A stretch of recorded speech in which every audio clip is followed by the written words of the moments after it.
भाई सीन सुनो, एकदम खतरनाक है। ये बंदा बस अपना गेम खेल रहा था और उसने अपनी गर्लफ्रेंड को नील करने को बोला। इसे बस वो फायर एंड आइस का अजीब सा थ्रिल चाहिए था।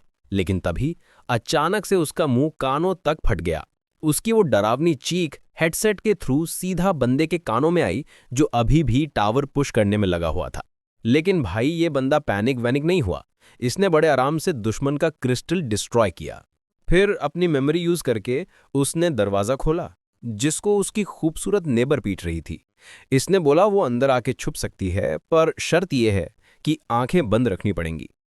लड़की ने बात मानी। मतलब क्लियर था, एक बार वो अंदर आ गई तो बंदा जो चाहे वो कर सकता है। ये कोई रिक्वेस्ट नहीं बल्कि एक डार्क डील लग रहा था। अगले ही सेकंड बंदे ने किचन नाइफ घुमाया और बिना हिचकिचाए उसका सर धड़ से अलग कर दिया। तुरंत एक सिस्टम प्रॉम्प्ट आया, potential zombie eliminated, points acquired. बंदे का नाम था लिन फैन, एक ऑर्डिनरी इंटीरियर डिजाइनर जो अकेला रहता था। 1 घंटा पहले इसने बड़ा नेक बनके उसी नेबर की मदद की थी, पर वो अचानक म्यूटेट हो गई और इसे काट के मार दिया। मरते वक्त ये किसी तरह ज़ॉम्बी अपोकलिप्स के एक सर्वाइवल सिस्टम से कनेक्ट हो गया। उस कनेक्शन ने टाइम को रिवाइंड कर दिया, मौत से ठीक 1 घंटा पहले। लिन फैन ने अपने नए मिले पॉइंट्स तुरंत स्ट्रेंथ पे खर्च किए और कुछ ही सेकंड्स में उसे अपने अंदर पावर फील होने लगी। इसी बीच उस नेबर की बिना सर वाली बॉडी ने एक और ज़ॉम्बी को वहां खींच लिया। जब लिन फैन ने दरवाजा खोला तो उस ज़ॉम्बी की नज़र उस पर पड़ गई। उसका टेढ़ा सर घूमा और सड़ी आंखें इस पर लॉक हो गई। कुछ सेकंड्स बाद वो जानवर गुर्राया और फ्रेश मीट पर लंच किया। लिन फैन ने फिर से स्ट्राइक किया, एक क्लीन स्विंग, और ज़ॉम्बी का सर लुढ़क के दूर जा गिरा। सिस्टम का मैसेज फिर पॉप हुआ, ज़ॉम्बी किल्ड, पॉइंट्स गेन्ड। अपनी नेबर की आधी अधूरी बॉडी को देख के लिन फैन समझ गया कि और ज़ॉम्बीज आएंगे। बस दरवाजे के पीछे छुपना है और एम्बुश करना है। 1 घंटे बाद हॉलवे में लाशों का ढेर लग गया था। उसके पॉइंट्स आसमान छू रहे थे। बाद में उसने नेबर की बॉडी ढूंढी, पर वो गायब थी। रुको, मत बोलना कि उसे कोई खा गया, ये तो प्रॉब्लम है। कितना डिस्गस्टिंग है ये। अब ये सब सड़ने लगेंगे। हॉलवे पब्लिक प्रॉपर्टी है तो सफाई तो करनी पड़ेगी। उसने रस्सी उठाई और सारी बॉडीज को एक साथ बांध दिया। जैसे ही वो उन्हें ट्रैश पाइल की तरफ खींचने वाला था, सीलिंग लाइट हार्श बजिंग के साथ फ्लिकर करने लगी। फिर कोने से एक परछाई दिखी। व्हील चेयर पे एक आदमी धीरे धीरे आगे आ रहा था। ये वो मिडिल एज्ड एडिक्ट था जो कभी वायर्स चुराते हुए करंट खा गया था, पैर गंवा के ही बचा था। लिन फैन को जिंदा देख के वो आदमी जंगली जानवर की तरह गुर्राया और हमला कर दिया। लिन फैन ने बड़े शांति से अपना नाइफ फिर घुमाया, एक और क्लीन बीहेडिंग। अंकल जियांग, आप तो दूसरे फ्लोर पर रहते थे ना, 7वें फ्लोर पे कैसे आ गए? लगता है मुझे अपनी व्हीलचेयर देने आए थे। परफेक्ट टाइमिंग है। मैं सोच ही रहा था कि इन बॉडीज को नीचे कैसे ले जाऊं। आप बहुत काइंड हो अंकल जियांग, टेंशन मत लो, काम होते वापस कर दूंगा। इसके साथ लिन फैन ने सारी लाशों को नीचे ट्रैश बिन में डंप कर दिया। लिन फैन को अभी भी यकीन नहीं हो रहा था, दुनिया सच में खत्म हो गई थी। जिंदा रहने के लिए सप्लाईज इकट्ठा करनी थी। पर फिर उसने सोचा, क्या ये चीजें ट्रैश में आती हैं या रिसाइक्लेबल्स में? अकेले रहना सच में बेकार था। बात करने को कोई नहीं, उसके स्टूपिड सवालों का जवाब देने वाला कोई नहीं। तभी अंकल जो के घर का वो ड्रग एडिक्ट लड़का जो 2nd फ्लोर पे रहता था, उसने हाथ हिलाया। ये गंजा आदमी लिन फैन को पहले बुली करता था। एक बार इसने लिन फैन की बाइक चुराई थी और पुलिस को इन्वॉल्व होना पड़ा था। बाइक वापस करने के बाद भी इसने लिन फैन को पीटा था। लिन फैन ने उसे ठंडी नजरों से देखा। क्या चाहिए? वो जम गया। ये बेवकूफ जोर से बोल रहा है, इसे ज़ॉम्बीज को अट्रैक्ट करने का डर नहीं है? फिर वो मुस्कुराया। बेवकूफ को यूज करना आसान है, पहले भी भूख लगी है, ये मेरे लिए काम कर सकता है। उसने कागज पे लिखा, जा खाना और पानी ढूंढ के ला, मेरे दरवाजे के पे लाके रख। लिन फैन ने सर हिला दिया। क्यों करूं, मैं नहीं जा रहा। गंजे के होंठ गुस्से से कांपने लगे। कमीने कहीं के, वो बड़बड़ाया। फिर उसने लिखा, जैसा बोल रहा हूं वैसा कर, मैं तुझे अपने साथ रहने दूंगा। जब टाइम आएगा मैं तुझे सीक्रेट बेस ले चलूंगा। लिन फैन शांत खड़ा रहा, अभी भी हिलने को तैयार नहीं। आदमी का चेहरा काला पड़ गया, गुस्सा उबल रहा था। ठीक है, उसने सोचा, अगर तुझे मरना ही है तो मैं मदद कर देता हूं। तूने खुद मांगा ये, वो चिल्लाया और कई सारी मेटल प्लेट्स लिन फैन के दरवाजे की तरफ फेंक दी। प्लेट्स फर्श पर घिरी, जोर से आवाज गूंजी, क्लैंग क्लैंग क्लैंग। कुछ ही पलों में हॉलवे ज़ॉम्बीज की गुर्राहट से भर गया जो लिन फैन की तरफ दौड़ रहे थे। 2nd फ्लोर से देखते हुए वो गंजा पागलों की तरह हंसने लगा। अब हीरो नहीं बन रहा, कहाँ गया वो एटीट्यूड? डर के मारे पैर नहीं चल रहे क्या? अगले ही सेकंड लिन फैन ने अपना किचन नाइफ घुमाया और एक ही मोशन में 2 ज़ॉम्बीज के सर काट दिए। सिस्टम तुरंत बोला, 2 किल्स, 2 पॉइंट्स गेंड। गंजे की हंसी वहीं जम गई। भाई साहब, ये बंदा तो एक्चुअली स्ट्रांग है। चल ठीक है, स्किल है तेरे पास तो क्या हुआ, अभी भी एक ज़ॉम्बी बचा है। अब तो रिएक्ट करने के लिए स्लो हो गया होगा। जो मुझे मना करता है वो मरने के लायक है। लिन फैन ने आखिरी ज़ॉम्बी को अपने कंधे पे उठा लिया, इसलिए ना कि वो इसे मार नहीं सकता था, बल्कि इसलिए कि उसने उसे मारना चूज नहीं किया। फिर बड़े आराम से उसने उसे ऊपर की तरफ फेंक दिया। गंजे के लिए एक स्पेशल डिलीवरी। रिफ्लेक्स में उस आदमी ने उसे पकड़ भी लिया। अपनी ही बेवकूफ़ी पे हैरान था। मैंने इसे पकड़ा क्यों भाई? जैसे ही बिल्डिंग में चीखें गूंजने लगी, लिन फैन ने कैजुअली हाथ हिलाया। अगर कोई सवाल हो तो पूछ लेना, कम से कम तुम मेरी तरह अकेले नहीं रहोगे। जल्द ही लिन फैन पास के एक सुपरमार्केट पहुंच गया। अंदर घुसते ही उसने वहां घूम रहे ज़ॉम्बीज को आसानी से निपटा दिया। सप्लाईज लेने के बाद वो आदत से चेकआउट काउंटर पे गया और ज़ॉम्बी बन चुके कैशियर को देखा। ये सामान काफ़ी टाइम चलेगा, मैंने सीड्स भी खरीद लिए हैं। एक बार सेफ जगह मिल जाए प्लांट करने को तो मैं खेती करके जी लूंगा। हालांकि ये नाइफ अब टूटने वाला है। जैसे ही वो नया वेपन ढूंढने का सोच रहा था, सड़क से एक स्पीडिंग बस तेज आवाज करती हुई उसकी तरफ आई। इंजन के शोर ने सेकंड्स में ज़ॉम्बीज के एक बड़े होड़ को अट्रैक्ट कर लिया। तेज हेडलाइट्स ने उसके दुख भरे बचपन की यादें ताज़ा कर दी। जब लिन फैन छोटा था, उसकी माँ की एक्सीडेंट में डेथ हो गई थी। उसका बाप अपनी लवर के साथ रहने के लिए उसे छोड़ने का प्लान बना रहा था, लेकिन लिन फैन के रोने से उस औरत, वो सो कॉल्ड आंटी, को गुस्सा आ गया। उस औरत ने लिन फैन के बाप से स्टीयरिंग व्हील छीन लिया, ये चिल्लाते हुए कि वो बस रोक के इसे सबक सिखाएगी।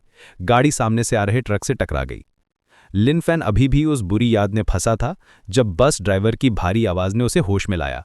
ए ब्रैड, राइड चाहिए? बुरी किस्मत तेरी, मैं नहीं ले जा रहा, यहीं रह और ज़ॉम्बीज को तुझे खाने दे। पास में एक चश्मे वाला लड़का धीरे से विरोध करता है। हम इसे ऐसे नहीं छोड़ सकते, हमने जो ज़ॉम्बीज अट्रैक्ट किए हैं वो उसे मार देंगे। टीचर ने कहा था हमें मदद करनी चाहिए।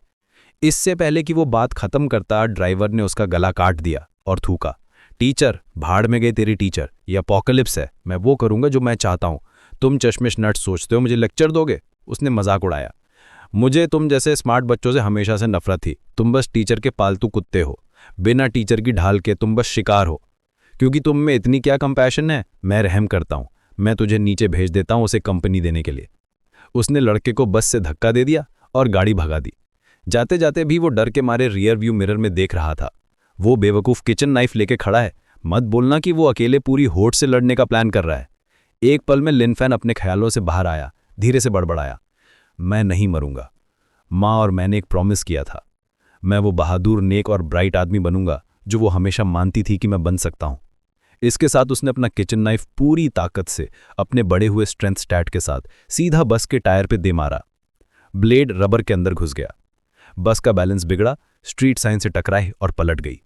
वो घमंडी ड्राइवर अब एक मरते हुए कुत्ते की तरह चीख रहा था, मुझे माफ कर दो, मैं गलत था, प्लीज मेरी मदद करो। उसने उसे ठंडी नजरों से देखा। तू अपने किए के लिए सॉरी नहीं है, तू बस इसलिए डरा हुआ है क्योंकि तुझे पता चल गया है कि तू मरने वाला है। उसने हल्की सी स्मग दी। ठीक है, तेरे दोस्त आ गए हैं, मैं तुझे यहां छोड़ता हूं कैचअप करने के लिए। वो बंदा वहीं जम गया। क्या बात कर रहा है, मेरे कोई दोस्त नहीं है, रुको, वापस आओ, सेव मी। तभी वो लड़का जिसका गला उस ड्राइवर ने काटा था बस के बिल्कुल सामने आ गया और उसके साथ थी वो ज़ॉम्बीज की पूरी फौज जो बस का पीछा कर रही थी। उन्होंने ड्राइवर को बुरी तरह फाड़ना शुरू कर दिया।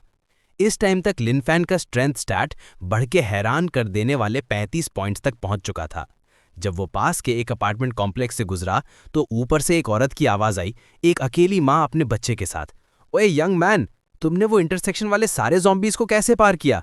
नहीं, छोड़ो उसे। अभी के लिए जरूरी ये था कि लिन फैन रुकने का कोई प्लान नहीं बना रहा था, लेकिन जब उसने औरत के साथ उस भूखी बच्ची को देखा तो वो उन्हें इग्नोर नहीं कर पाया। वो सीधा दरवाजे तक गया और देखा वो औरत घुटनों पे बैठी थी। भाई, मुझे पता है मैं बहुत कुछ मांग रही हूँ, पर प्लीज थोड़ा फूड शेयर कर दो हमारे साथ, हमारे पास कुछ नहीं बचा। मेरे हस्बैंड मर चुके हैं, मेरे पास कोई रास्ता नहीं है, मुझे ज्यादा नहीं चाहिए, बस मेरी बेटी के लिए काफी हो। लिन फैन ने उसे 2 पंपकिंस और एक विंटर स्क्वॉश पकड़ा दिया। ये लो, ये रख लो। औरत हैरान थी, क्या पैसों की कोई वैल्यू है भी? फिर भी उसने ले लिया। तभी लिन फैन की नज़र दीवार पे लटके एक रेप्लिका वेपन पे पड़ी। औरत ने वो स्वॉर्ड निकाली। मेरे हस्बैंड को गेम्स पसंद थे, उन्होंने ये एज अ प्रॉप खरीदा था। अगर तुम्हें चाहिए तो ले लो। बाहर माहौल डेंजरस है, तुम्हें डिफेंस के लिए कुछ चाहिए होगा। लिन फैन ने कहा कि उसे ऐसे फ्री में लेने में बुरा लग रहा था, पर वो उसे छोड़ भी नहीं पा रहा था। ले लो, औरत ने जोर दिया। मेरी बेटी और मुझे इसकी ज़रूरत नहीं है, तुम्हें ज़्यादा ज़रूरत है। लिन फैन ने पोलाइटली गुड बाय वेव किया। चिंता मत करो, मैं ये फ्री में नहीं लूंगा। कुछ चाहिए हो तो आवाज़ लगा देना। बच्ची को वो अजीब लगा, पर माँ ने धीरे से कहा, शायद हम ही लोग हैं जो टूट चुके हैं। लिन फैन ने उस प्रॉप वेपन को एक थ्रिल के साथ एग्जामिन किया। मैंने ये फ्रॉस्ट माउंट ऑनलाइन देखा था, मुझे हमेशा से चाहिए था। इससे ज़ॉम्बीज़ को हैक करने में बड़ा मज़ा आएगा। उसी पल अचानक ऊपर से एक औरत गिरी और सीधा उसके पैरों के पास क्रैश हुई। उसकी बॉडी पे चोटों के निशान थे, नीले और बैंगनी, मतलब पर्पल पैचेस, जो साफ दिख रहे थे। 5वें फ्लोर की बैल्कनी पे एक मोटा आदमी खड़ा देख रहा था, चेहरे पे खरोंच के निशान, और वो काफ़ी अनॉयड लग रहा था। शिट यार, कब मिलेगी अब ऐसी कोई दूसरी पीस ज़मीन से उठाने के लिए। लिन फैन समझ गया कि उस औरत के साथ बहुत बुरा हुआ था। उसकी आंखों में जो डिस्पेयर, गुस्सा और बेबसी थी, वो बिल्कुल वैसी ही थी जैसी उसकी माँ की आंखों में थी जब वो उसके बाप को छोड़ के गई थी। उसने फैसला किया कि वो इसके लिए इंसाफ लेगा और उस मोटे आदमी को कन्फ्रंट करेगा। उसने ऐसा क्यों किया? वो आदमी जम गया, उसे उम्मीद नहीं थी कि सड़क पे कोई होगा।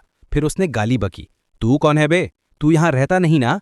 ये बिल्डिंग मेरा इलाका है, मैं यहाँ की औरतों के साथ जो चाहूँ वो कर सकता हूँ, तेरा क्या जा रहा है? लिन फैन को पता था उसे एक्ट करना होगा। आखिर वो माँ और बच्ची जिन्होंने उसे फ्रॉस्ट माउंट दिया था, वो भी तो इसी बिल्डिंग में रहती थीं। उसने लाश को उठाया, फ्लोर्स काउंट किए और कंफर्म किया कि मोटा आदमी 5th फ्लोर पे है। मोटे आदमी को लगा लिन फैन लूटपाट मतलब स्कैवेंज करने आया है। क्या तू लाश लेने आया है थोड़ी मस्ती के लिए? बुरी किस्मत तेरी, डेड बॉडीज हिलती डुलती नहीं है, इससे बढ़िया तो ब्लॉब डॉल है। उसने नाक चढ़ा के कहा, निकल जा यहाँ से इससे पहले कि मेरा दिमाग खराब हो, वरना मैं तुझे दिखाऊंगा असली दर्द क्या होता है। बड़बड़ाता हुआ वो वापस काउच पे गिर गया और एक बियर खोली। शायद बाद में बिल्डिंग में कोई नया खिलौना ढूंढ लूंगा, अपोकलिप्स में मैं जो चाहूं वो कर सकता हूं, राजा बनने का मजा ही अलग है। तभी नॉक, कोई दरवाजे पे था। मोटा आदमी उछल के खड़ा हुआ, एक लकड़ी का डंडा उठाया और पीपहोल से झांका। कौन दरवाजा पीट रहा है बे? मत बोलना कोई ज़ॉम्बी है। डैमिट, अगर हॉलवे उनसे भरा है तो मैं नए खिलौने कैसे ढूंढूंगा? लेकिन पीपहोल से जो उसने देखा, उसने उसे पत्थर का बना दिया। वो वही औरत थी जिसे उसने अभी तड़पा के मारा था। उसके जैसा राक्षस भी डर के मारे कांपने लगा। बाहर लिन फैन उस लाश को पकड़े हुए शांति से नॉक कर रहा था। दरवाजा खोलो, मुझे पता है तुम अंदर हो। लिन फैन की आवाज सुन के मोटे आदमी ने राहत की सांस ली और चिल्लाया, ओह तू है वो इडियट, भाग यहां से पागल आदमी, मरना है क्या तुझे? एक शैतानी मुस्कान उसके चेहरे पे आ गई। मुझे बस जोर से चिल्लाना है, ज़ॉम्बीज़ आके इस बेवकूफ के चिथड़े उड़ा देंगे। मैं तो जीनियस हूं भाई। अगले ही पल वो मजबूत दरवाजा एक जोरदार धमाके के साथ अंदर की तरफ फट गया। मोटा आदमी जमीन पे गिरा, स्टंट खा। उसकी आंखें बाहर आ गईं। इसने स्टील का दरवाजा लात मार के कैसे तोड़ दिया? लिन फैन ने इधर उधर देखा और कमरे में फैले टॉर्चर टूल्स को देखा। मोटा आदमी मुश्किल से खड़ा हुआ, अभी भी गाली दे रहा था। क्या बकवास है ये फ्रीक? तू मेरे घर में लाश लेकर आया है, तुझे पंगे लेने हैं? लिन फैन ने बड़े सुकून से कहा, जाहिर है मैं उसे लाया हूं, वो डिजर्व करती है तुझे सजा पाते हुए देखना। कुछ ही देर में उसने उस मोटे को रस्सी से बांध दिया, मुंह में कपड़ा ठूस दिया, पुलिस स्टेशन ले जाने के लिए तैयार। मोटा आदमी गुर्राया, छूटने की कोशिश कर रहा था। तू पागल है, मुझे जाने दे। कभी ज़ॉम्बी मूवीज देखी हैं, अपोकलिप्स नॉवेल्स पढ़ी हैं? अगर पढ़ी होती तो तुझे पता होता सर्वाइव कैसे करते हैं। मजा नहीं आता जो चाहे वो करने में? लिन फैन ने उसे एक जोरदार थप्पड़ मारा। तू गधा है क्या? कहानियां फिक्शन होती हैं, ये रियल लाइफ है, तुझे फर्क भी नहीं पता। थप्पड़ इतना जोर का था कि वो आदमी सीधा उड़ता हुआ पुलिस स्टेशन के दरवाजों से अंदर जा गिरा। चक्कर खाता हुआ और दर्द में जलता हुआ आदमी बड़बड़ाया, किसको नहीं पता क्या रियल है? तुझे लगता है मुझे यहां लाने से कुछ होगा? ये अपोकलिप्स है, सब मर चुके हैं, मुझे कोई सजा नहीं दे सकता। लिन फैन ने ठंडी मुस्कान के साथ बोला, तू गलत है, अभी भी कोई है। आदमी की नजरें राइट साइड घूमी, उसकी बॉडी अकड़ गई जब उसने अपनी गर्दन पे एक सड़ी हुई सांस महसूस की। ज़ॉम्बी पुलिस ऑफिसर्स के एक स्क्वाड ने उसे घेर लिया था। लिन फैन की आवाज़ धीमी और शांत थी, देखो, ज़ॉम्बी बनने के बाद भी ये जस्टिस करते हैं, गुनहगारों को सजा देते हैं। अगले दिन एक आर्मर्ड ट्रक सिटी लाइब्रेरी के बाहर आके रुका। 3 सर्वाइवर्स बाहर निकले, वो मेडिकल टेक्स्ट बुक्स ढूंढ रहे थे। उन्होंने ध्यान से चारों तरफ देखा, कोई ज़ॉम्बी नजर नहीं आया। हाँ, शायद हम लकी हैं, एक ने कहा। पर उनकी लीडर, एक तेज नजर वाली औरत ने हाथ उठाया, रुको, जल्दी मत करो। उसने अपने नाइफ से एक स्टील पिलर को बजाया, क्लैंग क्लैंग, हवा टेस्ट कर रही थी। उसके दोनों साथी टेंशन में आ गए, भागने को तैयार अगर हॉर्ड आई तो। जब कुछ नहीं हुआ तो उसने हामी भरती, ठीक है चलो पहले मेडिकल सेक्शन चेक करो। तभी लिनफैन अचानक एक शेल्फ के पीछे से प्रकट हुआ और स्माइल के साथ उन्हें ग्रीट किया। उनमें से एक बंदा चीख पड़ा, शॉक में गिर गया। होली शिट, एक ज़ॉम्बी, ये बात कर सकता है। लिनफैन में अपने हाथ जोर से हिलाए, नहीं नहीं शांत हो जाओ, मैं इंसान हूं, मैं जिंदा हूं। औरत ने घूरा, तो तुम यहां क्या कर रहे हो? लिनफैन ने अपने हाथ में पकड़ी किताब उठाई, vegetable growth and cultivation guide, और मुस्कुराया। पढ़ रहा हूं ऑब्वियसली, लाइब्रेरी में और क्या करते हैं? एक बंदा धीरे से बोला, उसे बात सही लगी। बॉस, आपने भी डम क्वेश्चन नहीं पूछा। लीडर गुस्से में फुसफुसाई, चुप कर। फिर उसने लिनफैन से तमीज से बात की, हम कोई नुकसान नहीं पहुंचाना चाहते, सॉरी अगर हमने डिस्टर्ब किया। लिनफैन ने जवाब दिया, कोई बात नहीं, बस आवाज कम रखो, ये लाइब्रेरी है। तीनों ने एक दूसरे को देखा, उन्हें लगा कोई ट्रैप है। एक बार बढ़ाया, वो स्वॉर्ड जो इसने पकड़ी है मैंने गेम में देखी है, वैसे तो सेंस बनाता है पर अभी ये बंदा पागल लग रहा है। लीडर भी पंगा नहीं लेना चाहती थी, चाहे ये ट्रैप हो या ये बंदा मेंटल हो, इसे प्रोवोक मत करो, चुपचाप बुक्स लो और निकलो। उसे गट फीलिंग आ रही थी कि इस आदमी से पंगा लेना सही नहीं है, कोई ठोस वजह नहीं, बस इंस्टिंक्ट। ट्रबल अवॉइड करने के लिए तीनों ने जल्दी जल्दी कलेक्शन शुरू किया। जैसे ही वो जाने वाले थे, लिनफैन जो पढ़ रहा था उसने आवाज लगाई, तुम लोग जा रहे हो? तीनों टेंशन में आ गए, डर गए कि कहीं ये पंगा न शुरू कर दे। लीडर ने पोलाइट रहने की कोशिश की, क्या तुम्हें कुछ चाहिए?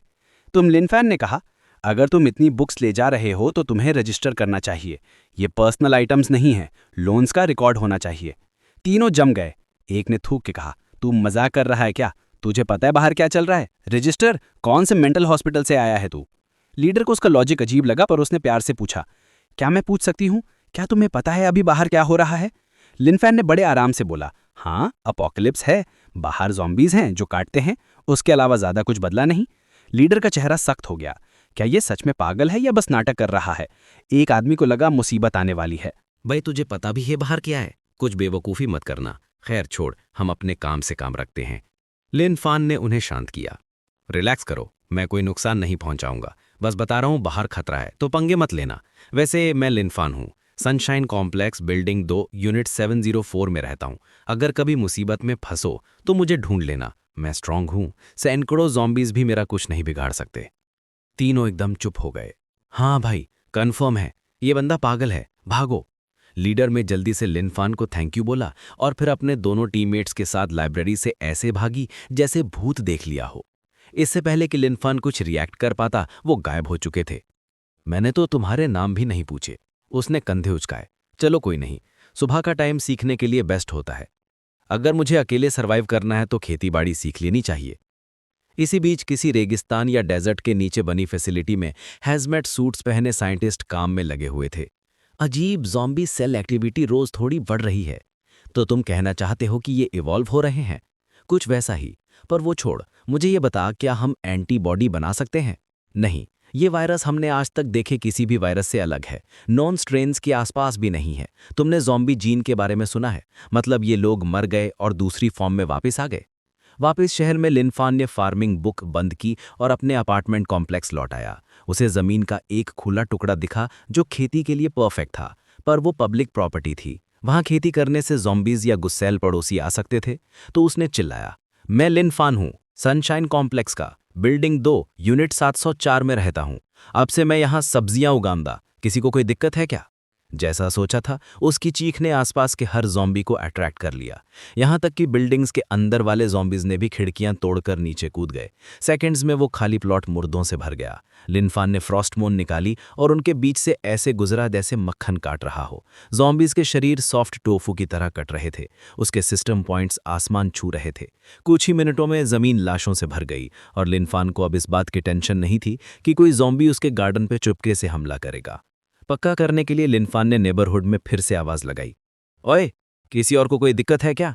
जब कोई ज़ॉम्बी नहीं आया तो उसे जोर की भूख लगी। उसने सोचा कुछ खा लिया जाए और उस माँ बेटी को चेक किया जाए। मार्केट में उसे एक सॉफ्ट शेल टर्टल मिल गया। उन दोनों के लिए सप्लाईज देने गया तो डिनर भी उनके साथ ही कर लिया।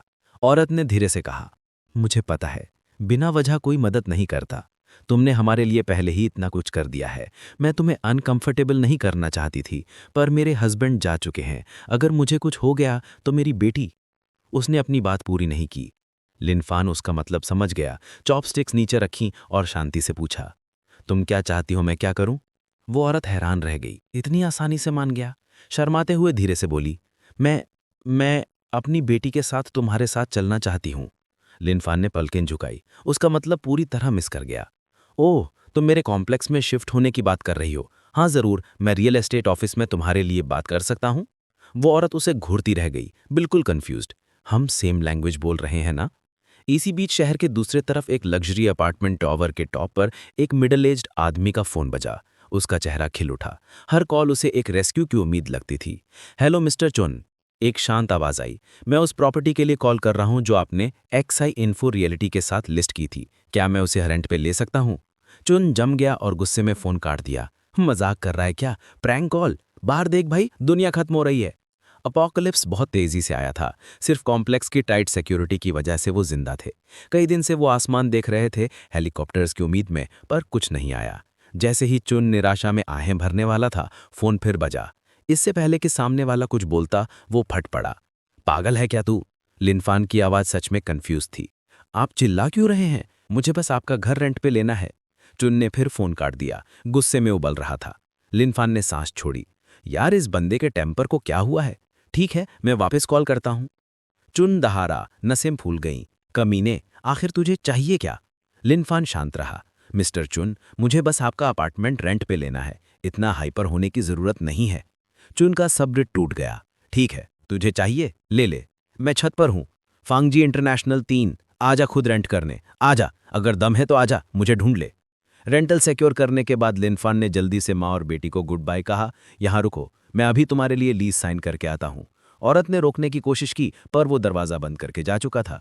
कहीं और एक यंग आदमी चुन के पास गया। बॉस, क्या चल रहा है? उसने फुसफुसाया। चुन ने कंधे उचकाए। कुछ नहीं, बस एक इडियट है। लड़का चुन को साइड ले गया। भूल जाओ उसे, मेरे साथ आओ, रियल बिजनेस डिस्कस करना है। उसने आवाज नीचे की।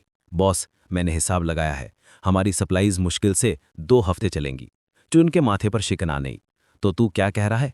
उसने फुसफुसाया। हम टोटल 15 लोग हैं, वो 4 बुढ़े बोझ हैं। हमें उनका काम तमाम कर देना चाहिए। चुन हिचकिचाया। खुलेआम ऐसा करना बाकियों को शायद पसंद ना आए। उन बुजुर्गों ने पिछले दिनों अपना खाना शेयर किया था। शॉयको बिंग ने मुस्कुराकर कहा, मुझ पर छोड़ दो। एक बार वो बुढ़े रास्ते से हट गए तो हम एक्स्ट्रा आदमियों को भी ठिकाने लगा देंगे, और औरतें जो बदसूरत हैं वो भी जाएंगी। चुन ने हामी भरी। सुंदर वालों को रख लेना, कम से कम टाइम पास के लिए कुछ तो होगा, क्योंकि किसे पता अपोकलिप्स कब खत्म होगा। रेंटल अप्रूव होने के बाद लिनफान फांगजी इंटरनेशनल की तरफ साइकिल चलाता हुआ निकला। रास्ते में उसने सड़क किनारे खड़े कुछ ज़ॉम्बीज को साफ किया। सर्वाइवल्स खिड़कियों और गलियों से झांक रहे थे। कुछ ने मदद के लिए इशारा भी किया, दूसरों ने मजाक उड़ाया। उन्हें लगा ये बंदा टिकेगा नहीं, जल्द ही इसके चीथड़े उड़ जाएंगे। काफी दूर आने के बाद लिनफान ने पीछे मुड़कर देखा। उसके पीछे वाली हॉट गायब थी। वो कॉम्प्लेक्स के गेट पर रुका और जगह का जायजा लिया। ये जगह उसके पुराने नेबरहुड से कहीं ज्यादा फैंसी थी। छत पर एक ग्रुप इकट्ठा हुआ, कुछ आम मानवीय प्लान बना रहे थे। बुजुर्गों की सप्लाईज छीनो, फिर उन्हें बिल्डिंग से नीचे फेंक दो। जवान लोग आपस में फुसफुसा रहे थे, पर बुजुर्ग अंधे नहीं थे। वांगजुंगवा एक रिटायर्ड सोल्जर था जिसने काफी लड़ाइयां देखी थी। उसने अपने बगल में बैठे रिटायर्ड आर्मी डॉक्टर की वाइफ को शांत किया। जाने दो, हम बुढ़े हैं, सप्लाईज कम है, शायद बच्चे हमें बोझ समझते हैं, फिर भी फ्यूचर जवानों का है। देश और सोसाइटी को रिबिल्ड करने के लिए उनकी जरूरत है।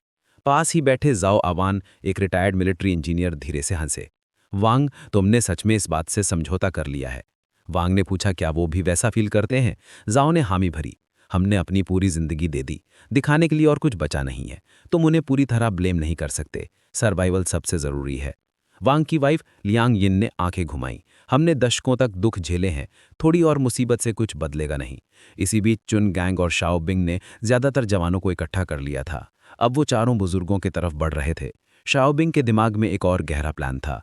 पहले बुजुर्गों को मारो, फिर एक्स्ट्रा आदमियों को, और फिर आखिर में चुन को। फिर सारी सप्लाईज और औरतें उसकी होंगी। लेकिन वांगजुंग वांग आगे बढ़ा और भीड़ को संबोधित किया। हमें पता है तुम क्या सोच रहे हो। चिंता मत करो, हम तुम्हारी सप्लाईज नहीं लेंगे, और तुम्हें हमें बिल्डिंग से फेंकने की जरूरत नहीं है।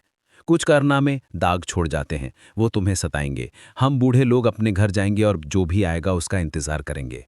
फिर भी जवान आदमी मानने को तैयार नहीं थे। बिल्कुल नहीं, हम उन्हें रुकने नहीं दे सकते। क्या पता ये नीचे जाके सिक्योरिटी डोर खोल दें। बेहतर है कि हॉर्ड को बुला लें। हमें इन्हें छत से फेंकना ही होगा। जैसे ही भीड़ रुकी, रूफटॉप गेट पर एक नॉक हुई। बाहर से एक आवाज आई, मिस्टर चुन हैं क्या आप? मैं वही हूं जिसने कॉल किया था। क्या मैं आपका अपार्टमेंट रेंट पे ले सकता हूं? चुन ऐसे चिल्लाया जैसे भूत देख लिया हो। अपोकलिप्स है भाई, कौन रेंट कर रहा है अभी, और तू है कौन? इससे पहले कि वो खत्म करता, 3 सेंटीमीटर मोटा मेटल गेट एक धमाके के साथ खुल गया। लिनफान की स्ट्रेंथ 40 पहुंच चुकी थी। उसने गलती से दरवाजे पर ज्यादा जोर लगा दिया और उसे तोड़ दिया। श्वाबिंग आगे झुका और चुन को एक प्लान बताया। इससे बोलो रेंट पे दे दिया, इसको नीचे जाते हुए देखो, फिर चारों बुजुर्गों को धक्का दे दो, एक सीन क्रिएट करो, ज़ॉम्बीज आएंगे, ये भागेगा और हम सेफ रहेंगे। चुन हंसा। हाँ, ये काम करेगा। बच्चा काफी चालाक और कमीना है। उसने लापरवाही से हाथ हिलाया। ठीक है, जगह तुम्हारी हुई, अब जाओ। लिनफॉन ने एक्सपेक्ट नहीं किया था कि ये इतना आसान होगा। उसने अपनी जेब से ढेर सारा कैश निकाला। चुन ने पल के झुपकाई। ये बंदा बेवकूफ है क्या? उसने चुन के दे के बाद कैश दे दिया। चुन भौंका। ठीक है भाई, जितना टाइम रुकना है रुको, अब निकलो यहां से। जैसे ही लिनफान गुड बाय वेव कर रहा था, उसने देखा कुछ बुजुर्ग एल्डर्स छत से जाने की तैयारी कर रहे हैं। एक्सक्यूज मी, वो चिल्लाया। क्या आप मिस्टर झाओआन हैं? झाओ शॉक में पल के झपकाने लगे। तुम मुझे जानते हो यंग मैन? लिनफैन एक्साइटेड होके उनका हाथ हिलाने लगा। मैंने आपको टीवी पे देखा था जब फॉरेन कंट्रीज ने हमारी वेपन स्टैक को ब्लॉक कर दिया था।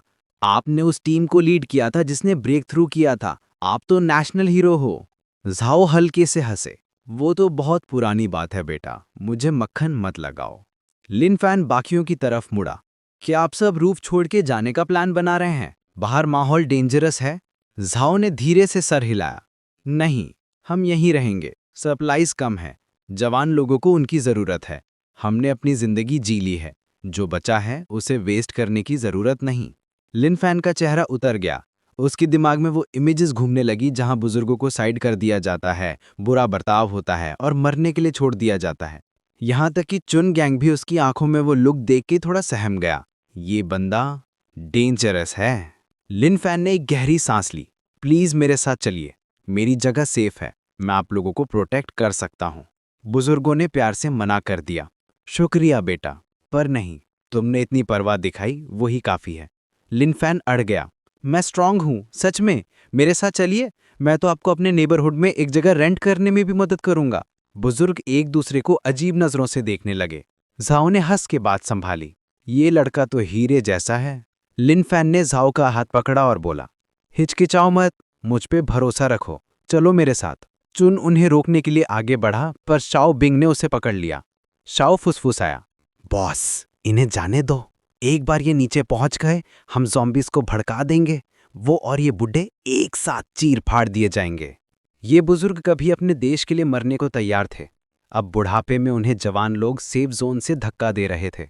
जवानों ने उनका राशन दबा लिया था और नीचे फ्लावर पॉट्स फेंक के शोर मचा रहे थे। उनका प्लान आसपास के ज़ॉम्बीज़ को अट्रैक्ट करना और इन बुजुर्गों को उनका शिकार बनने देना। पुरानी जनरेशन ने कभी एक्सपेक्ट नहीं किया था कि आज की जनरेशन इतनी क्रूअल होगी। वो लोग जिन्होंने जंग के मैदान में साथियों को बचाया था, सोचा नहीं था कि ऐसा धोखा मिलेगा। सिर्फ रिटायर्ड मिलिट्री इंजीनियर झाओ आन को कुछ गड़बड़ लगी। वो माथे पे शिकन लाके बोले, तुमने नोटिस किया जमीन पर इतनी सारी ज़ॉम्बी कॉर्प्सेस क्यों पड़ी हैं? क्या किसी ने उन्हें मारने का तरीका ढूंढ लिया है? वैंग ने बात टाल दी। ऐसा हो ही नहीं सकता कि इतनी जल्दी कोई तरीका निकाल आए।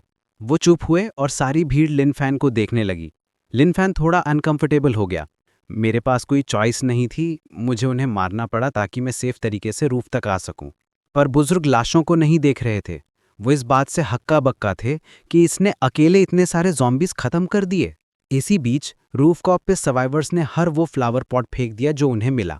फिर भी एक भी ज़ॉम्बी नहीं आया। चुन ने गुस्से में एक बंदे को धक्का दिया। हट, मुझे देखने दे क्या चल रहा है। एक नज़र नीचे डालते ही उसकी पीठ पे ठंडा पसीना आ गया। क्या बकवास है, हर जगह ज़ॉम्बी की लाशें क्यों पड़ी हैं? तभी अचानक एक चीख गूंजी। जो आदमी किनारे पे झुका हुआ था उसे शॉबिंग में धक्का दे दिया। बाकी सर्वाइवर्स जम गए। जो देखा उससे सुन रह गए। पर शॉबिंग ने बड़े आराम से अपनी टाई ठीक की और बोला, क्या घुर रहे हो? अगर शोर से वो नहीं आएंगे तो हम खून यूज करेंगे।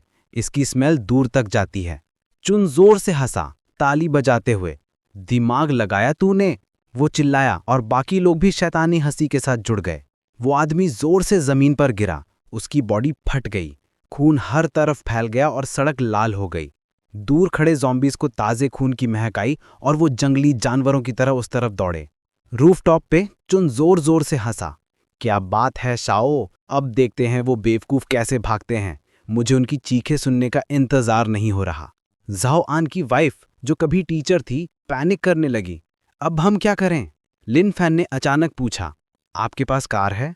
वैंग पल के झपकाए। कार? हाँ, गैराज में पार्क है। क्यों? बढ़िया। वैसे भी मेरी बाइक इतने लोगों को कैरी नहीं कर सकती। आप लोग उस लोकेशन पे ड्राइव करके जाओ जो मैंने बताई थी। मुझे कुछ निपटाना है। फिर वो गेट की तरफ स्प्रिंट लगाते हुए भागा। वैंग और झाओ उसके पीछे चिल्लाए, तुम अभी जवान हो, निकल जाओ जब तक मौका है, हम उन्हें रोक लेंगे। अगर किसी को मरना ही है तो हम बूढ़ों को मरना चाहिए। उनकी वाइफ्स ने उन्हें पीछे खींचा। हीरो बनना बंद करो, वो लड़का कोई आम इंसान नहीं है। हम उसकी सबसे बड़ी मदद यही कर सकते हैं कि उसके रास्ते से हट जाएं। इसी बीच लिन फैन कॉम्प्लेक्स गेट पे पहुंचा। वो बड़बड़ाया, बोला था ना तुम लोगों को, जो ज़ॉम्बीज वर्कआउट नहीं करते उनका स्टैमिना खराब होता है। मैं कब से तुम्हारा वेट कर रहा हूं कैचअप करने के लिए। रूफटॉप पे चुन हैरान था। अजीब है, हॉर्ड ने अभी तक ब्रेक थ्रू नहीं किया, वो वहां क्यों जा रहा है? शाओबिंग स्मर्क किया। डर के मारे सटक गई होगी। और क्या? कुछ पल बाद चुन फिर हंसा। डैम, तू सही था, उस इडियट ने सच में गेट खोल दिया। रुको, वो भाग क्यों रहा है? शाओ ने कंधे उचकाए। सेंस बनती है, बेवकूफ भी अपनी जान बचाना चाहता है। चुन ने सर हिलाया। दिमाग है तेरे पास शाओ। पर तभी शाओ की हंसी जम गई। रुको चुन, कुछ गड़बड़ है, वो हमारी तरफ भाग रहा है। दोनों का रंग उड़ गया। वो ज़ॉम्बीज को सीधा हमारे पास ला रहा है। नीचे मुर्दों का सैलाब एक काली लहर की तरह लिन फैन के पीछे रेजिडेंशियल टावर में घुस गया। कुछ ही देर में लिन फैन रूफटॉप पे वापस देखा। भीड़ चिल्लाई, तू कर क्या रहा है बे? लिन फैन एक डोर पैनल के पीछे क्राउच हो गया, बिल्कुल शांत। तुम सब ज़ॉम्बीज को यहां चाहते थे ना, बस हेल्प कर रहा था। You are welcome. अगले ही सेकंड दर्जनों ज़ॉम्बीज रूफटॉप पे टूट पड़े। उनकी आंखें ताजे शिकार पर लॉक हो गईं। चुन के चेहरे से खून गायब हो गया। कमीने, तू पूरा कमीना है, वो चिल्लाया। चारों बुजुर्गों के लिन फैन की कम्युनिटी में शिफ्ट होने के बाद सब जल्दी ही घुल मिल गए। वो अक्सर लिन फैन और लीमे की माँ बेटी जोड़ी के साथ सिंपल खाना शेयर करते, जिससे उस शांत अपार्टमेंट ब्लॉक में वापस जान आ गई। एक दोपहर को फे ने नोटिस किया कि लिन फैन उसे घूर रहा है। उसने घबरा के अपने गाल को छुआ, लगा शायद कुछ लगा है। एक लंबे पॉज के बाद लिन फैन ने आखिरकार पूछा, तुम्हारा स्कूल बैग कहाँ है? फे ने पलकें झपकाईं, कंफ्यूज्ड। School bag? कौन सा स्कूल बैग? लिन फैन ने ग्रैंडमा यांग की तरफ इशारा किया। अपोक्लिप्स में भी तुम अभी बच्ची हो, अभी तुम ज्यादा कुछ नहीं कर सकती, तो पढ़ाई करो। ग्रैंडमा यांग टीचर हुआ करती थीं, वो तुम्हारी मदद कर सकती हैं। मैं तुम्हारी बुक्स और बैग बाद में ले आऊंगा। फी ने मुंह बनाया, पर दुनिया खत्म हो गई है, क्या मुझे सच में पढ़ना पड़ेगा? ली ने एक पल सोचा और हाँ में सर हिलाया। बेटा, अंकल की बात सुनो, पढ़ना ही वो एक चीज है जो तुम अभी कर सकती हो। लिन फैन ग्रिन करते हुए खड़ा हो गया।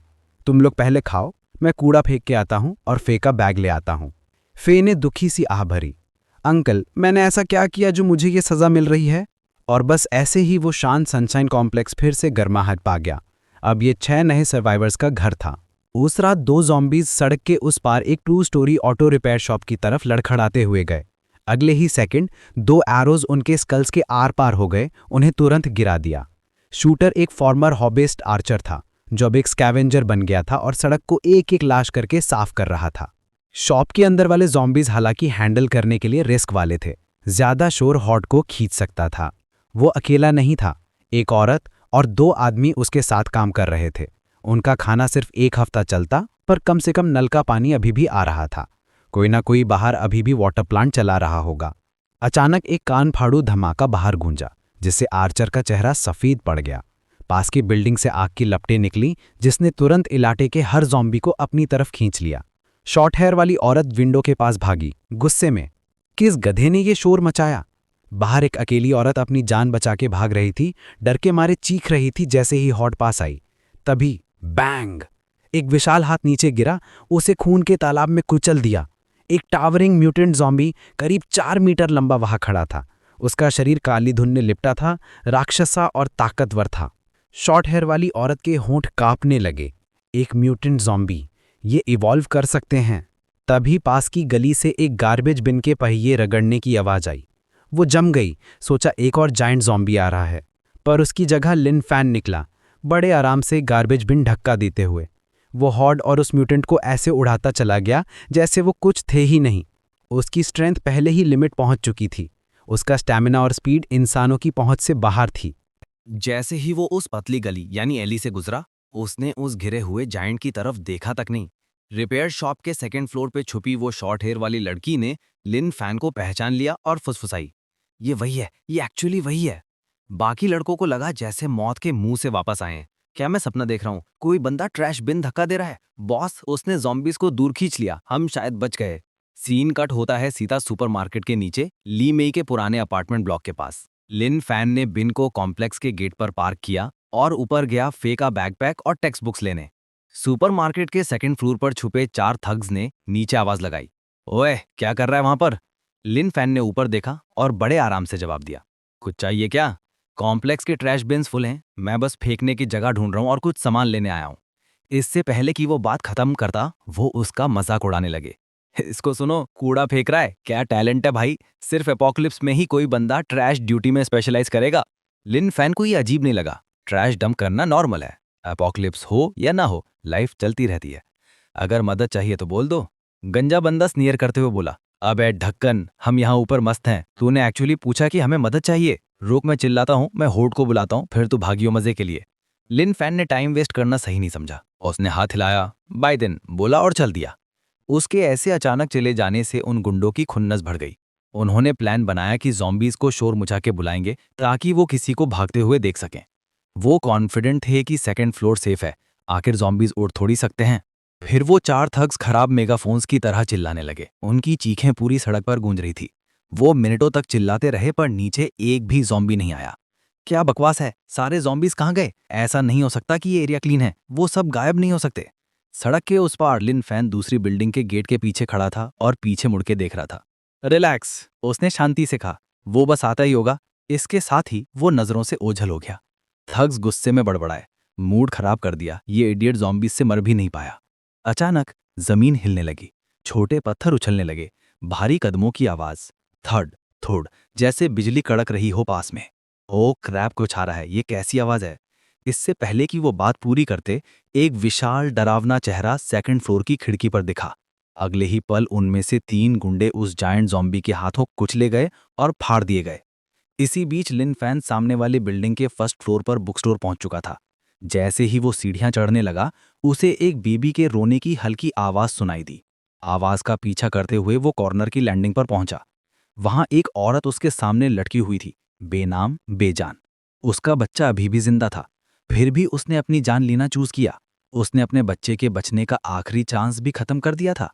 बच्चे की चीखें जारी थीं, पर वो कमजोर होती जा रही थी, खामोशी में घुलती जा रही थी।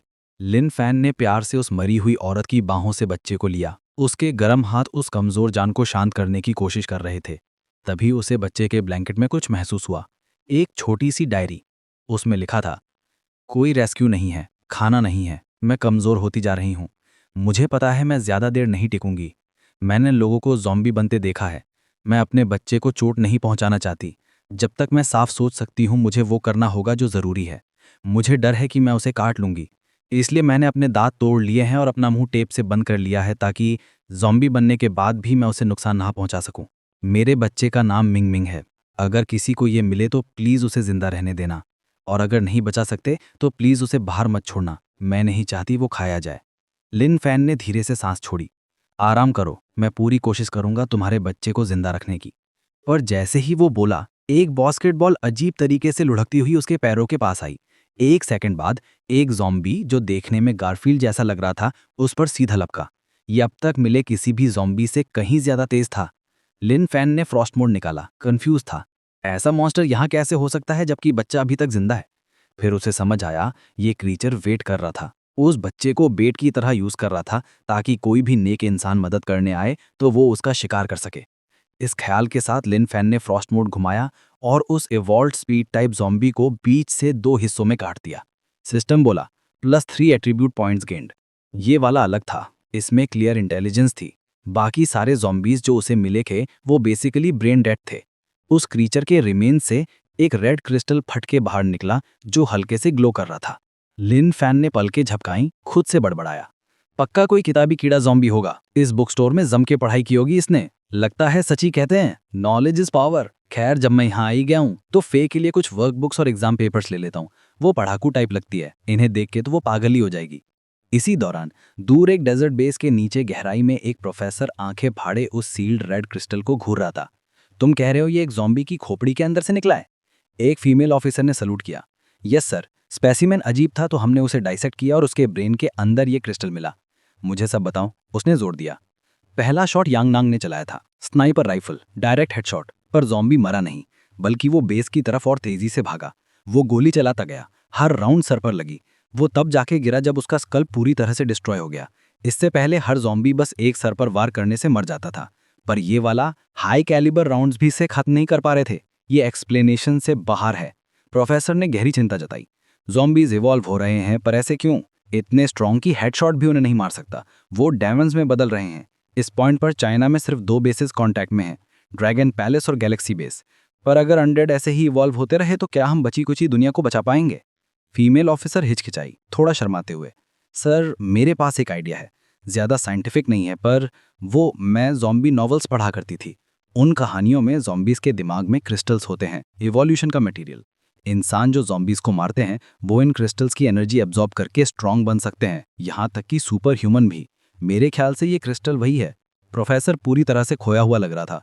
उसने जिंदगी में एक भी नॉवल नहीं पढ़ी थी। बस ज़ॉम्बी फिक्शन सुन के ही उसका चेहरा एक बड़े क्वेश्चन मार्क की तरह हो गया था। वापस शहर में लिन फैन उस रेस्क्यू किए हुए बच्चे को लिए शांति से बुक स्टोर से बाहर निकला। सड़क पर उसकी बेफिक्र चाल ने ऊपर से देख रही एक औरत का ध्यान खींचा। उसका नाम था सू चाचा, एक टाइम की पॉपुलर केक इन्फ्लुएंसर जो फ्रीली लॉलिटा ड्रेसेस में बेकिंग वीडियोस के लिए जानी जाती थी। अचानक लिन फैन ने सीधा उसकी खिड़की की तरफ देखा। हड़बड़ाकर उसने अपना मुंह कवर कर लिया और लेज के नीचे छिप गई। शिट, उसने इस तरफ देखा। क्या उसने मुझे देख लिया? लिन फैन ने नोटिस किया कि ग्लास के पीछे एक हल्की परछाई हिली। एक सर्वाइवर, उसने सोचा। पर इससे पहले कि वो और सोच पाता, एक कार पुलिस स्टेशन के सामने चीखती हुई रुकी। कंफर्म करने के बाद कि आसपास कोई ज़ॉम्बी नहीं है, कार से 4 आदमी निकले, हंसर अंडरवर्ल्ड के गुंडे। बस कट वाला आदमी जम गया। क्या बकवास है, कोई अब भी जमीन पर जिंदा है? पम्प्ड हेयर वाले लड़के ने फुसफुसाया, क्या हम इसे टपका दें?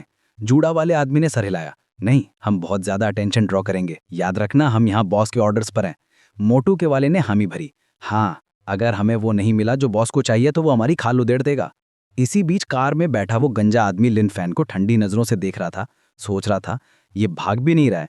एक बार लड़के वो गन्स ले आए, मैं इसे बम्पर से बांध दूंगा और ज़ॉम्बीज़ को इसे फाड़ने के लिए दे दूंगा। पर इससे पहले कि वो ये सोच भी पाता, लिन फैन का चेहरा ठीक उसकी खिड़की के बाहर दिखा, एक अजीब सी मुस्कान के साथ। लिन फैन ने उसकी आंखों में देखा, टोन शांत पर तीखी थी। तो तुम लोग एग्जैक्टली यहाँ कर क्या रहे हो? गंजा आदमी लगभग चीख पड़ा, व्हाट द हेल, ये अभी 1 सेकंड पहले सड़क के उस पार नहीं था? उसी वक्त वो 4 आदमी जो पुलिस स्टेशन के अंदर गए थे, चुराई हुई गन्स लेके वापस आए। ओए, ये बंदा अभी भी यहाँ क्यों है? तुम दोनों कर क्या रहे हो? गंजा आदमी बड़बड़ाया, तो तुम्हें बॉस का माल मिला या नहीं? बस कट वाले ने ताना मारा, बिल्कुल। और किस लिए आए हैं हम यहाँ? वो हॉल मिल गया तो लाइफ सेट है। पर्म वाले घुंघराले वालों वाले बंदे ने लिन फैन को गाइड किया। बच्चा, तू अकेला सड़क पे घूम रहा है तो जिंदा कैसे है भाई? लिन फैन ने बड़े आराम से जवाब दिया, जब मैं ज़ॉम्बी से मिलता हूं मैं उन्हें समझाने की कोशिश करता हूं। अगर वो नहीं मानते तो मैं खुद को डिफेंड करता हूं। एक स्विंग और वो गायब। पर्म वाले ने पलकें झपकाई। ये बंदा सीरियस है क्या? ये बोल क्या रहा है? बस कट वाला बंदा चिढ़ गया। उसने पिस्टल निकाली और लिन फैन पे एम किया।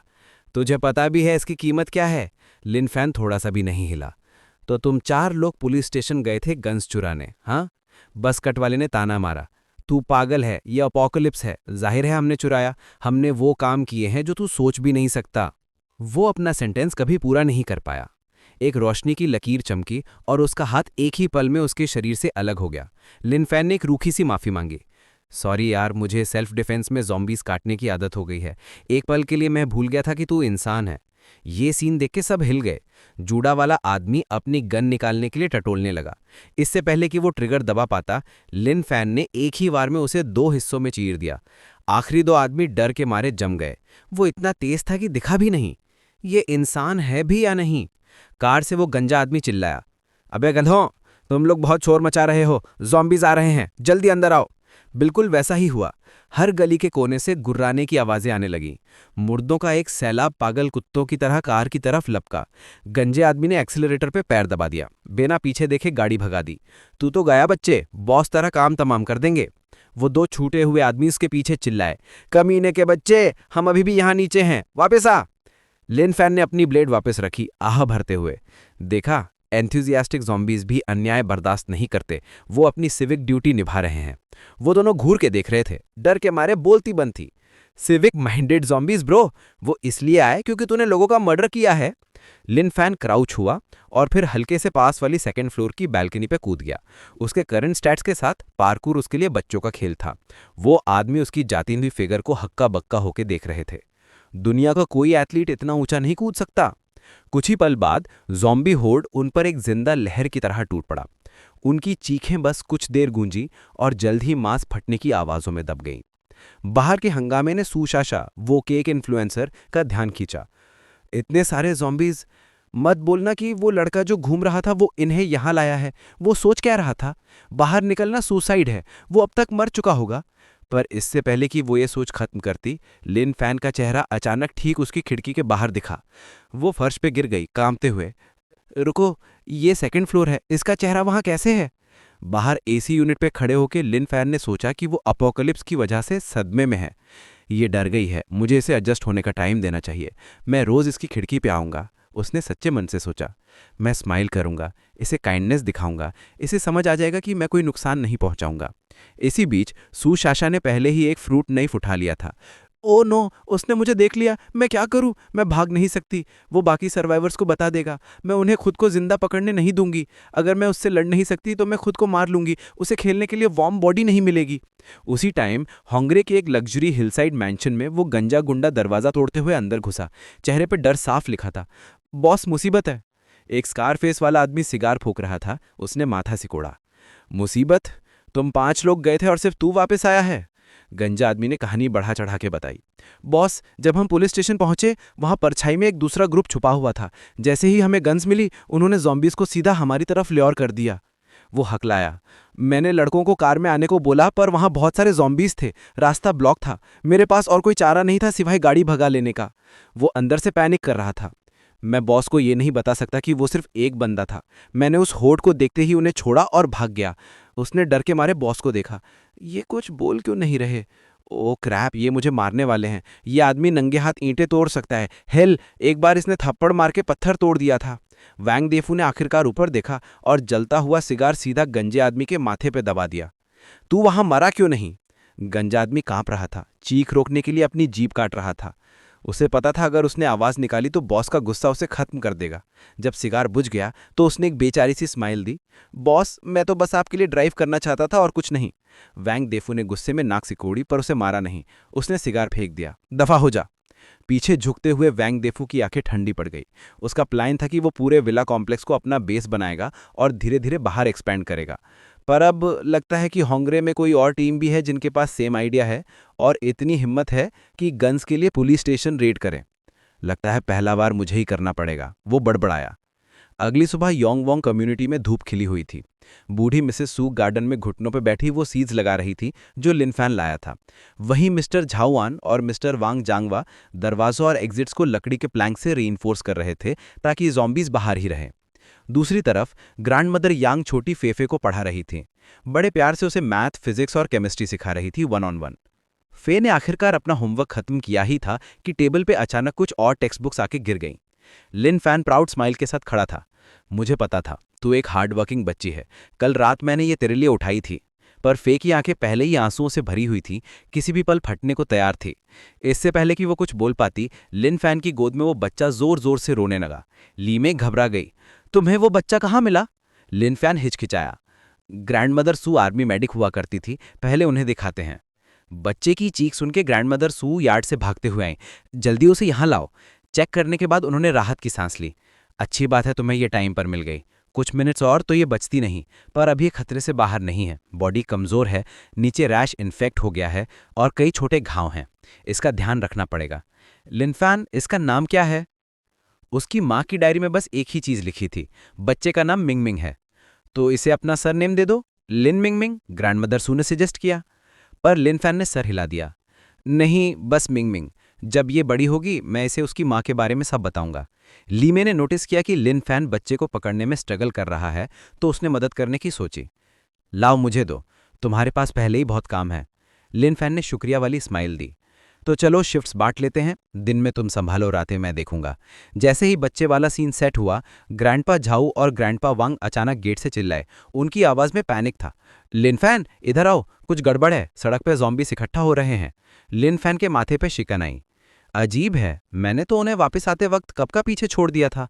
मत बोलना कि अब ज़ॉम्बीज में इंटेलिजेंस इवॉल्व होनी शुरू हो गई है। भाई सीन समझो। जब लिन फैन और वो दोनों बुजुर्गों ने ध्यान से देखा तो पता चला कि ज़ॉम्बीज की पूरी फौज को एक छोटा डिलीवरी ट्रक लीड कर रहा था। ड्राइवर लगातार हॉर्न बजा रहा था और एक स्लो स्पीड मेंटेन कर रहा था, कैमरा से सब चेक करते हुए। ग्रैंडपा झाओ को लगा कि वो बंदा शायद ज़ॉम्बीज को दूर ले जा रहा है ताकि बाकी सर्वाइवर सप्लाईज ढूंढ सकें। लिन फैन ने दीवार के छेद से झांका तो उसने भी वही देखा। 3 सर्वाइवर्स जिनके पास स्टील रॉड्स और शील्ड्स थी, वो भाग के पास वाली दुकानों की तरफ गए क्योंकि ज़ॉम्बीज डिस्ट्रैक्टेड थे। लेकिन तभी ग्रैंडपा झाओ का चेहरा उतर गया। रुको, वो ट्रक वापस घूम गया। वो सर्वाइवर्स वही जम गए जब उन्होंने देखा कि वही ट्रक वापस आ रहा है। तब उन्हें रियलाइज हुआ कि ड्राइवर जानबूझकर ज़ॉम्बीज को उनकी तरफ भेज रहा है। ट्रक के कैबिन के अंदर उस आदमी ने सिगरेट जलाई। उसका दिमाग उस दिन पर चला गया जब दुनिया खत्म होने वाली थी। जब खाना खत्म हो गया था तो मजबूरी में वो बाहर निकला। एक्सपीरियंस था नहीं तो तुरंत ज़ॉम्बीज ने घेर लिया। जब मौत पक्की लग रही थी तब एक ट्रक उसके पास आके रुका।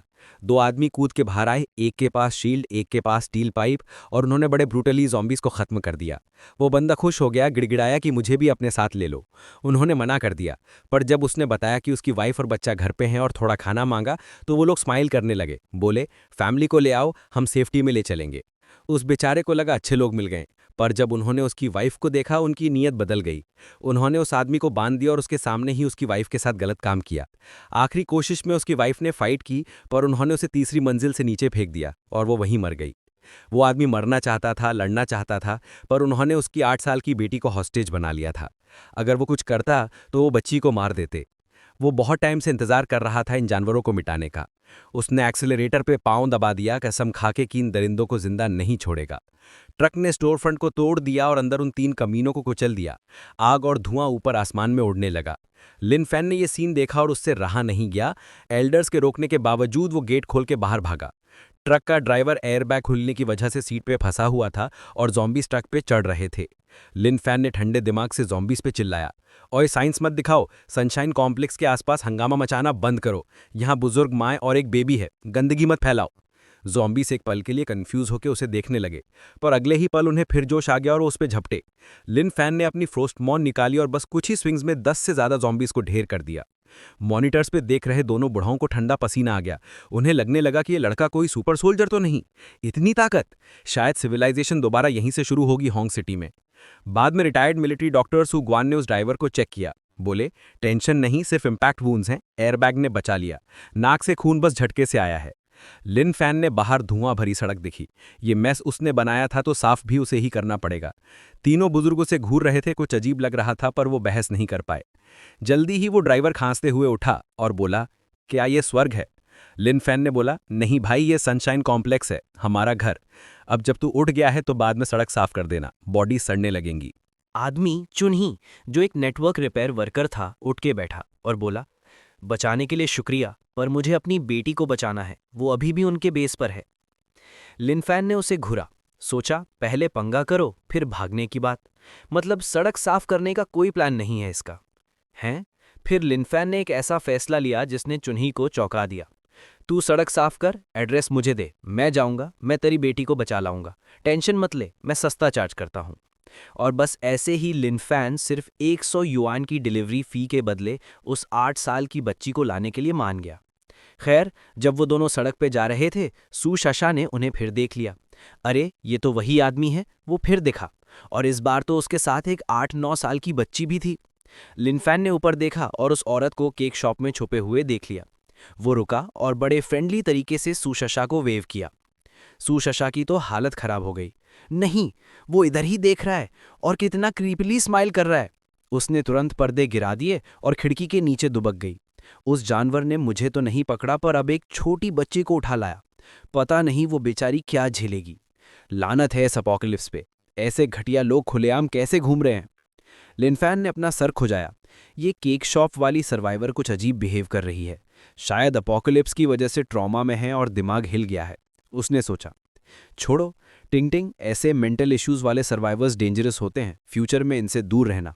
उसी वक्त एक ऑफ रोड व्हीकल वहां से गुजरी जिसके पीछे ज़ॉम्बीज की एक ह्यूज भीड़ थी। हैट पहने हुए आदमी ने अचानक आगे इशारा किया और चिल्लाया, भाई साहब ये क्या है? टीम लीडर टेंशन में आ गई, लगा कुछ सीरियस हो गया, पर हैट वाले ने चौराहे की तरफ इशारा किया। ये वही अजीब सर्वाइवर है जो पहले मिला था। ये अभी भी यहाँ घूम रहा है जैसे ये जगह इसके बाप की हो, और अब तो इसके साथ एक बच्ची भी है। ये बंदा बहुत जिगरे वाला है। लीडर का पहला ख्याल था, इतने सारे ज़ॉम्बीज पीछे हैं, अगर उन्होंने इसे और बच्ची को देख लिया तो ये पक्का मरेंगे। उसने तुरंत ड्राइवर ओल्ड मैल को बोला कि हॉर्न बजाए ताकि ज़ॉम्बीज का ध्यान भटका सकें। पर उसके बोलने से पहले ही अचानक आगे से खिलौने वाली म्यूजिक बजने लगी, जिसने गाड़ी में सब कुछ सुन कर दिया। लिनफैन और टिंगटिंग के हाथ में एक कैक्टस टॉय था, वही जो अपनी बॉडी हिलाता है और गाता है। आसपास के कोनों में छुपे ज़ॉम्बीज आवाज़ सुनकर एक सेकंड के लिए फ्रीज हुए। फिर वो उस टॉय की तरफ ऐसे भागे जैसे फ्रेश मीट मिल गया हो। गाड़ी वाले लोग हक्का बक्का रह गए। भाई साहब, लीडर इसने तो हमसे पहले ही कर दिया, इसने खुद ही ज़ॉम्बीज को ल्योर कर लिया। लीडर का दिमाग ब्लैंक हो गया। हम तो गए, पूरी तरह गए। इसी बीच वापस डेजर्ट बेस पर रिसर्चर्स ने ज़ॉम्बी के दिमाग से मिले क्रिस्टल न्यूक्लियस को एनालाइज कर लिया था। वो सब्सटेंस मॉडर्न साइंस के लिए बिल्कुल नया था। एनर्जी बहुत स्टेबल थी। क्रिस्टल की ऊपरी परत क्लियर शेल जैसी थी, इंसानी स्किन जैसी दिखती थी पर बहुत सख्त थी। प्रोफेसर गहरी सोच में पड़ गए। उनके पास टॉप टियर इक्विपमेंट था, फिर भी वो ज़ॉम्बी ब्रेन्स में मिलने वाले क्रिस्टल्स का पर्पस नहीं समझ पा रहे थे। उन्होंने रिसर्चर को बोला कि ड्रैगन पैलेस बेस और गैलेक्सी बेस से कांटेक्ट करके पूछो कि उनकी क्या प्रोग्रेस है।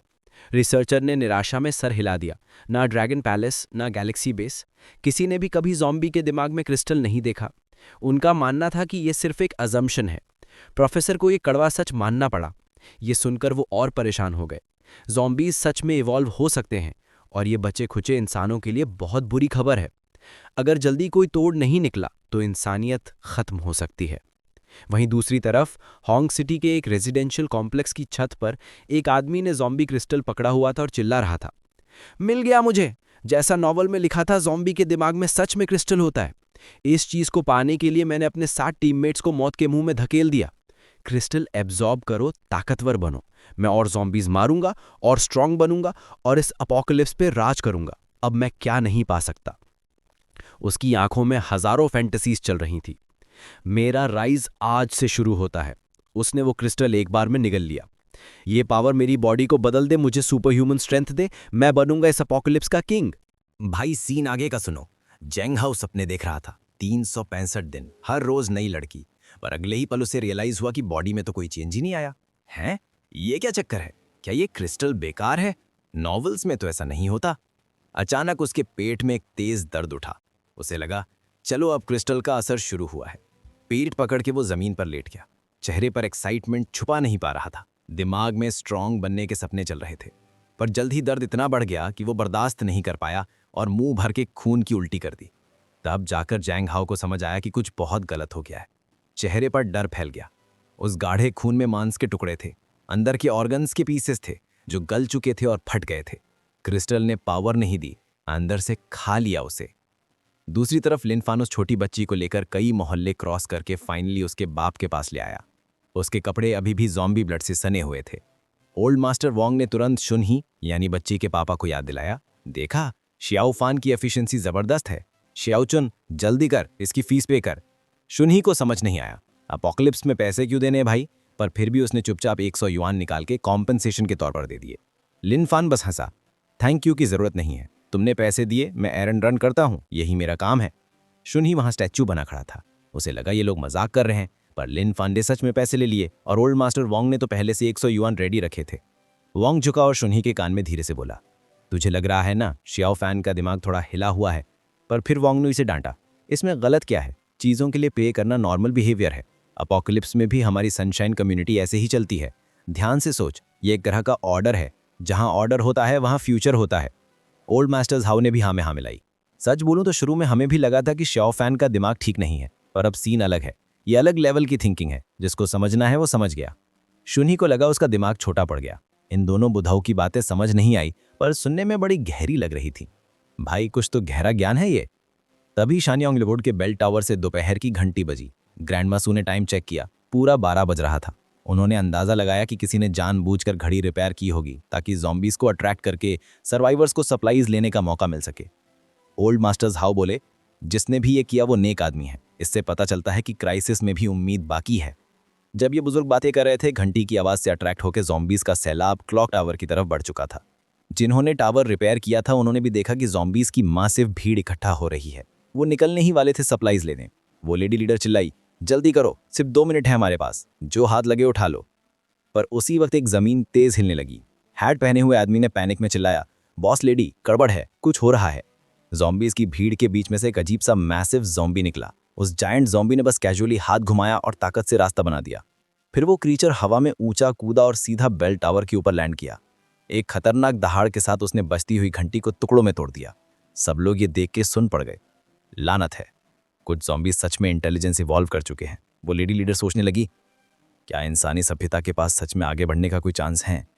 इधर सनशाइन कम्युनिटी में बुजुर्गों ने नोटिस किया कि घंटी 12 बजने से पहले ही उग गई। समझ गए कि कुछ कांड हुआ है। ओल्ड मास्टर वोंग ने लिन फैन की तरफ देखा। शाओ फैन, अपोकलिप्स हर जगह डेंजरस है, पर उम्मीद अभी भी है। और उम्मीद को हमेशा किसी की ज़रूरत होती है। कोई जो उसे ढूंढे, कोई जो लीड करे, कोई जो उसे बढ़ाए ताकि बाकी लोग उसे देख सकें। एक कहावत है, the greater the power the greater the responsibility. हम सिर्फ अपने बारे में नहीं सोच सकते। अगर कोई जिम्मेदारी नहीं लेगा तो इंसानी सोसाइटी एक दिन गायब हो जाएगी। एक अकेला इंसान कमज़ोर होता है, इसलिए एक लीडर आता है जो सबको हल्का सा धक्का देता है ताकि सबकी ताकत और विश्वास मिलकर कुछ बड़ा और स्ट्रांग बने। लिन फैन ने ब्लैंक फेस के साथ सुना। बुद्धे, जो तूने बोला मुझे घंटा कुछ समझ नहीं आया। ओल्ड मास्टर वोंग का एक्सप्रेशन बदल गया। वो भूल गए थे कि लिन फैन का लॉजिक अलग चलता है। उसे उसकी भाषा में समझाना पड़ेगा। शाओ फैन, ऐसा करते हैं, पास में एक रियल एस्टेट एजेंसी है। तुझे पैसे कमाना पसंद है ना? जा पार्ट टाइम जॉब कर ले। फ्लायर्स बांट और पूछ अगर कोई सर्वाइवर हमारी कम्युनिटी में मूव होना चाहता है। तू दूसरों की मदद करेगा और एजेंसी फीस कमाएगा। पार्ट टाइम जॉब और पैसे सुनते ही लिन फैन की आंखें चमक गई। वो गेट की तरफ भागा। ओल्ड मास्टर वोंग, मैं हरी करता हूं। ग्रैंडमा सू को चिंता हुई कि हम उसे बेवकूफ बना रहे हैं, पर वोंग ने मना कर दिया। मैं सालों आर्मी में रहा हूं। लिन फैन सबसे स्ट्रांग इंसान है जो मैंने आज तक देखा है।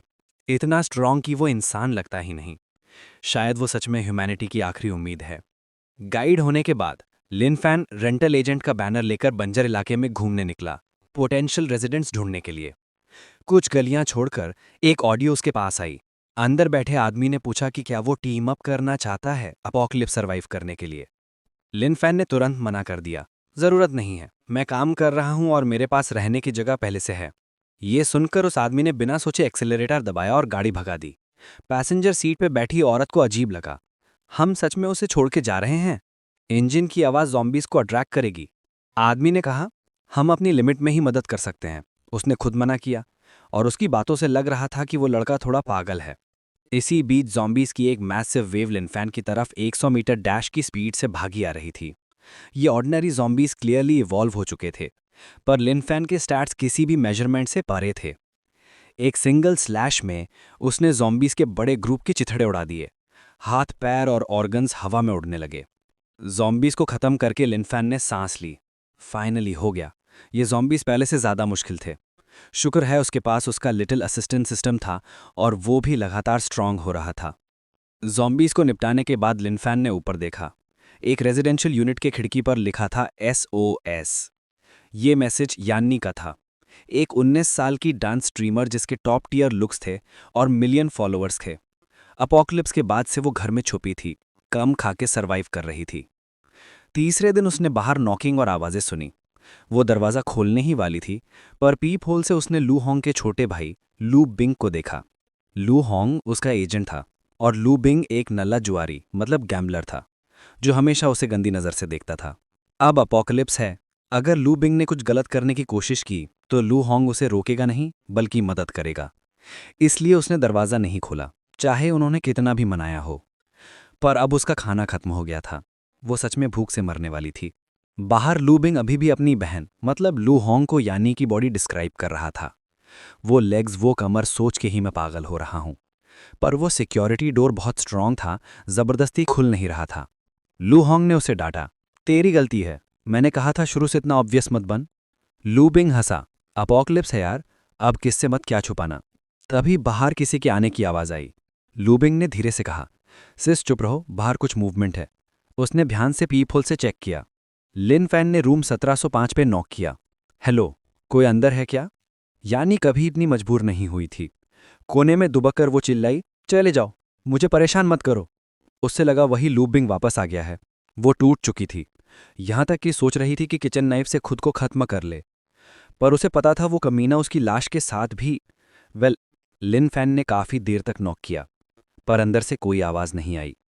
उसे एक बुरा एहसास हुआ, शायद अंदर वाला इंसान अब मदद के लिए चिल्ला नहीं सकता।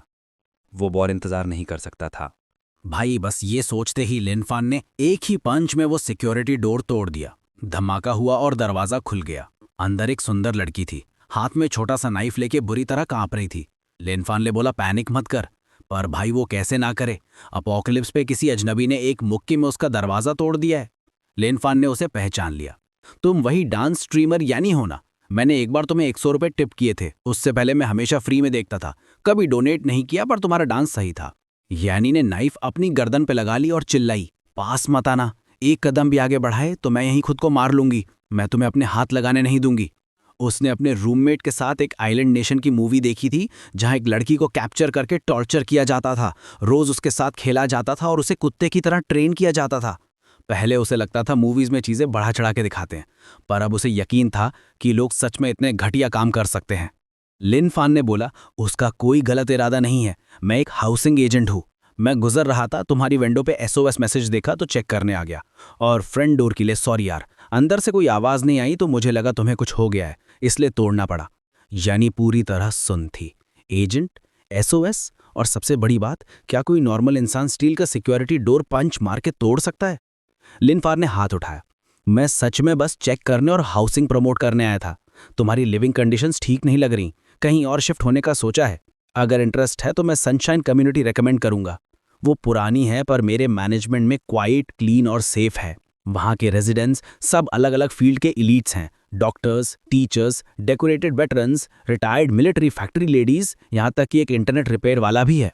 नीचे फुल आउटडोर जिम है और फार्म लैंड है जो हमने खुद डेवलप किया है, और सबसे इंपॉर्टेंट, वो अफोर्डेबल है। ये सब सुनने के बाद यानी का डर धीरे धीरे शॉक में बदल गया। उसका एक्सप्रेशन देख के लिनफान समझ गया कि वो गार्ड नीचे कर रही है और उसे एक्सेप्ट कर रही है। वो धीरे से एक कदम आगे बढ़ा।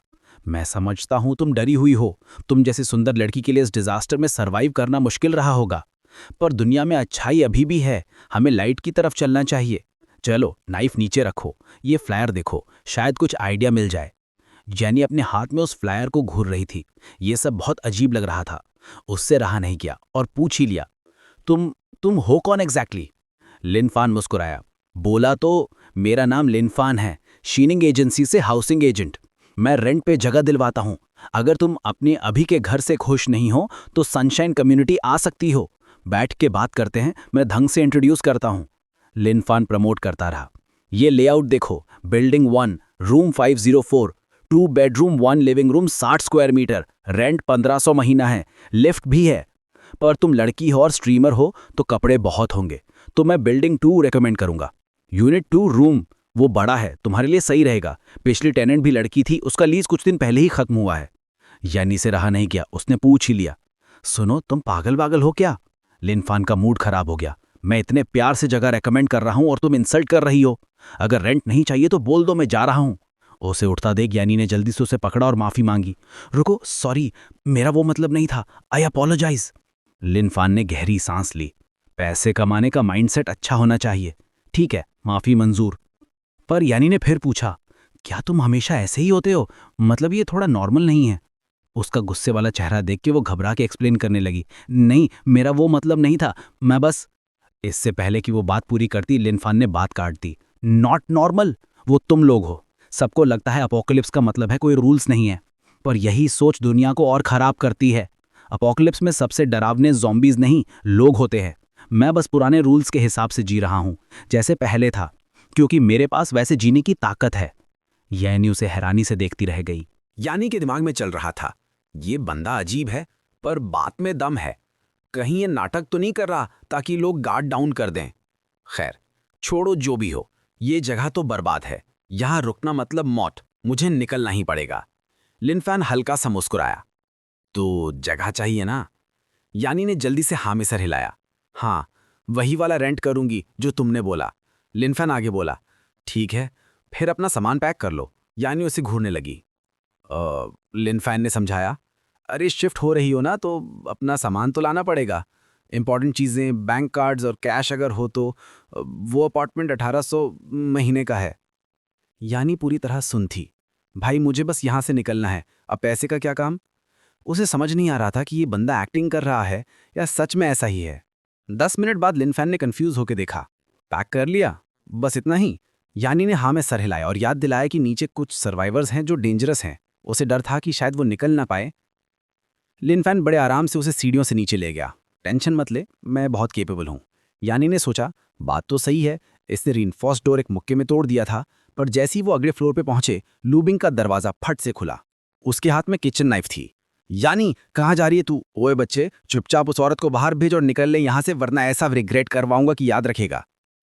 पर लिनफैन पीछे नहीं हटा, उल्टा उसके होंठों पे एक हल्की सी स्माइल आ गई। ओह सॉरी, मैं यूजुअली स्माइल नहीं करता जब तक कंट्रोल ना हो पाए। बुरा मत मानना, पर पूछना था, तुम एग्जैक्टली मुझे रिग्रेट कैसे फील करवाओगे? अगले ही सेकंड लिनफैन ऐसी स्पीड से हिला कि पलके झपकने से पहले उसने लूबिंग के हाथ से चाकू छीन लिया।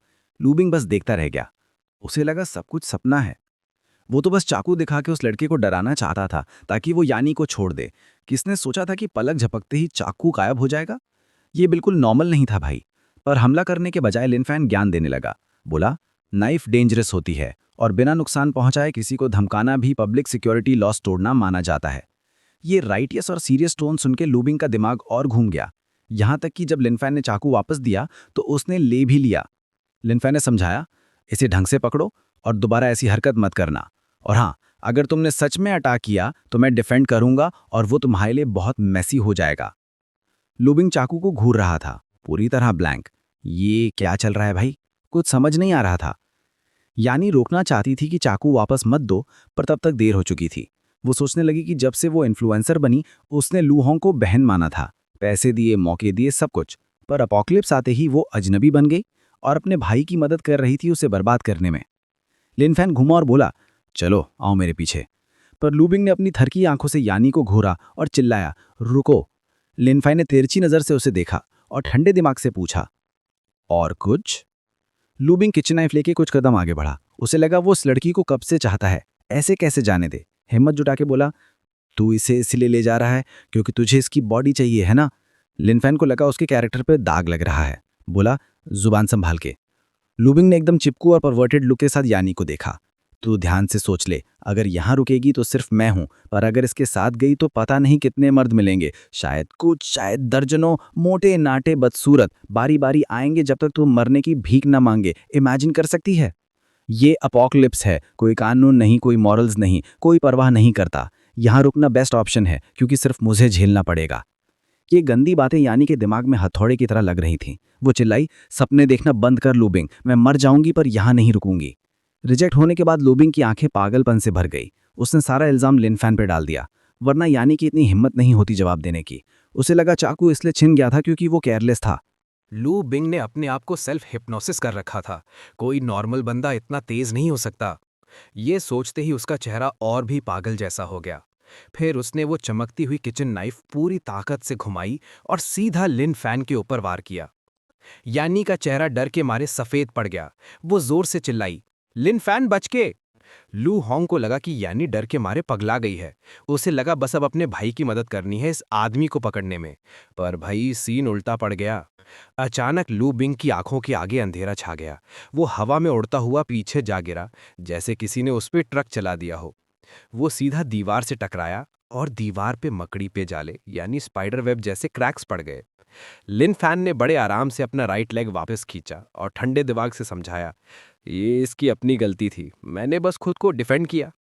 यानी शॉक में उसे घूरती रह गई। ये बंदा हद से ज्यादा स्ट्रांग है यार। पलक झपकते ही लो बिंग का काम तमाम हो गया। लू होंग की हिम्मत नहीं हुई कुछ और करने की। वो भागी ये चेक करने कि उसका भाई सांस ले रहा है या नहीं। वो लोग कुछ फ्लोर्स और नीचे गए और यानी ने दिखा कि हर जगह ज़ॉम्बीज़ की टूटी फूटी लाशें बिखरी पड़ी थीं। तुमने इन सबको मारा है? लिन फैन ने बोला। हाँ, जब मैं आया तो ये ज़ॉम्बीज़ इधर उधर घूम रहे थे और मुझ पे अटैक कर दिया, तो मजबूरी में मुझे सेल्फ डिफेंस करना पड़ा। अब यानी ये फिगर आउट करना चाहती थी कि इसका असली प्रोफेशन क्या है। लिन फैन ने बेचारे वाली साई ली।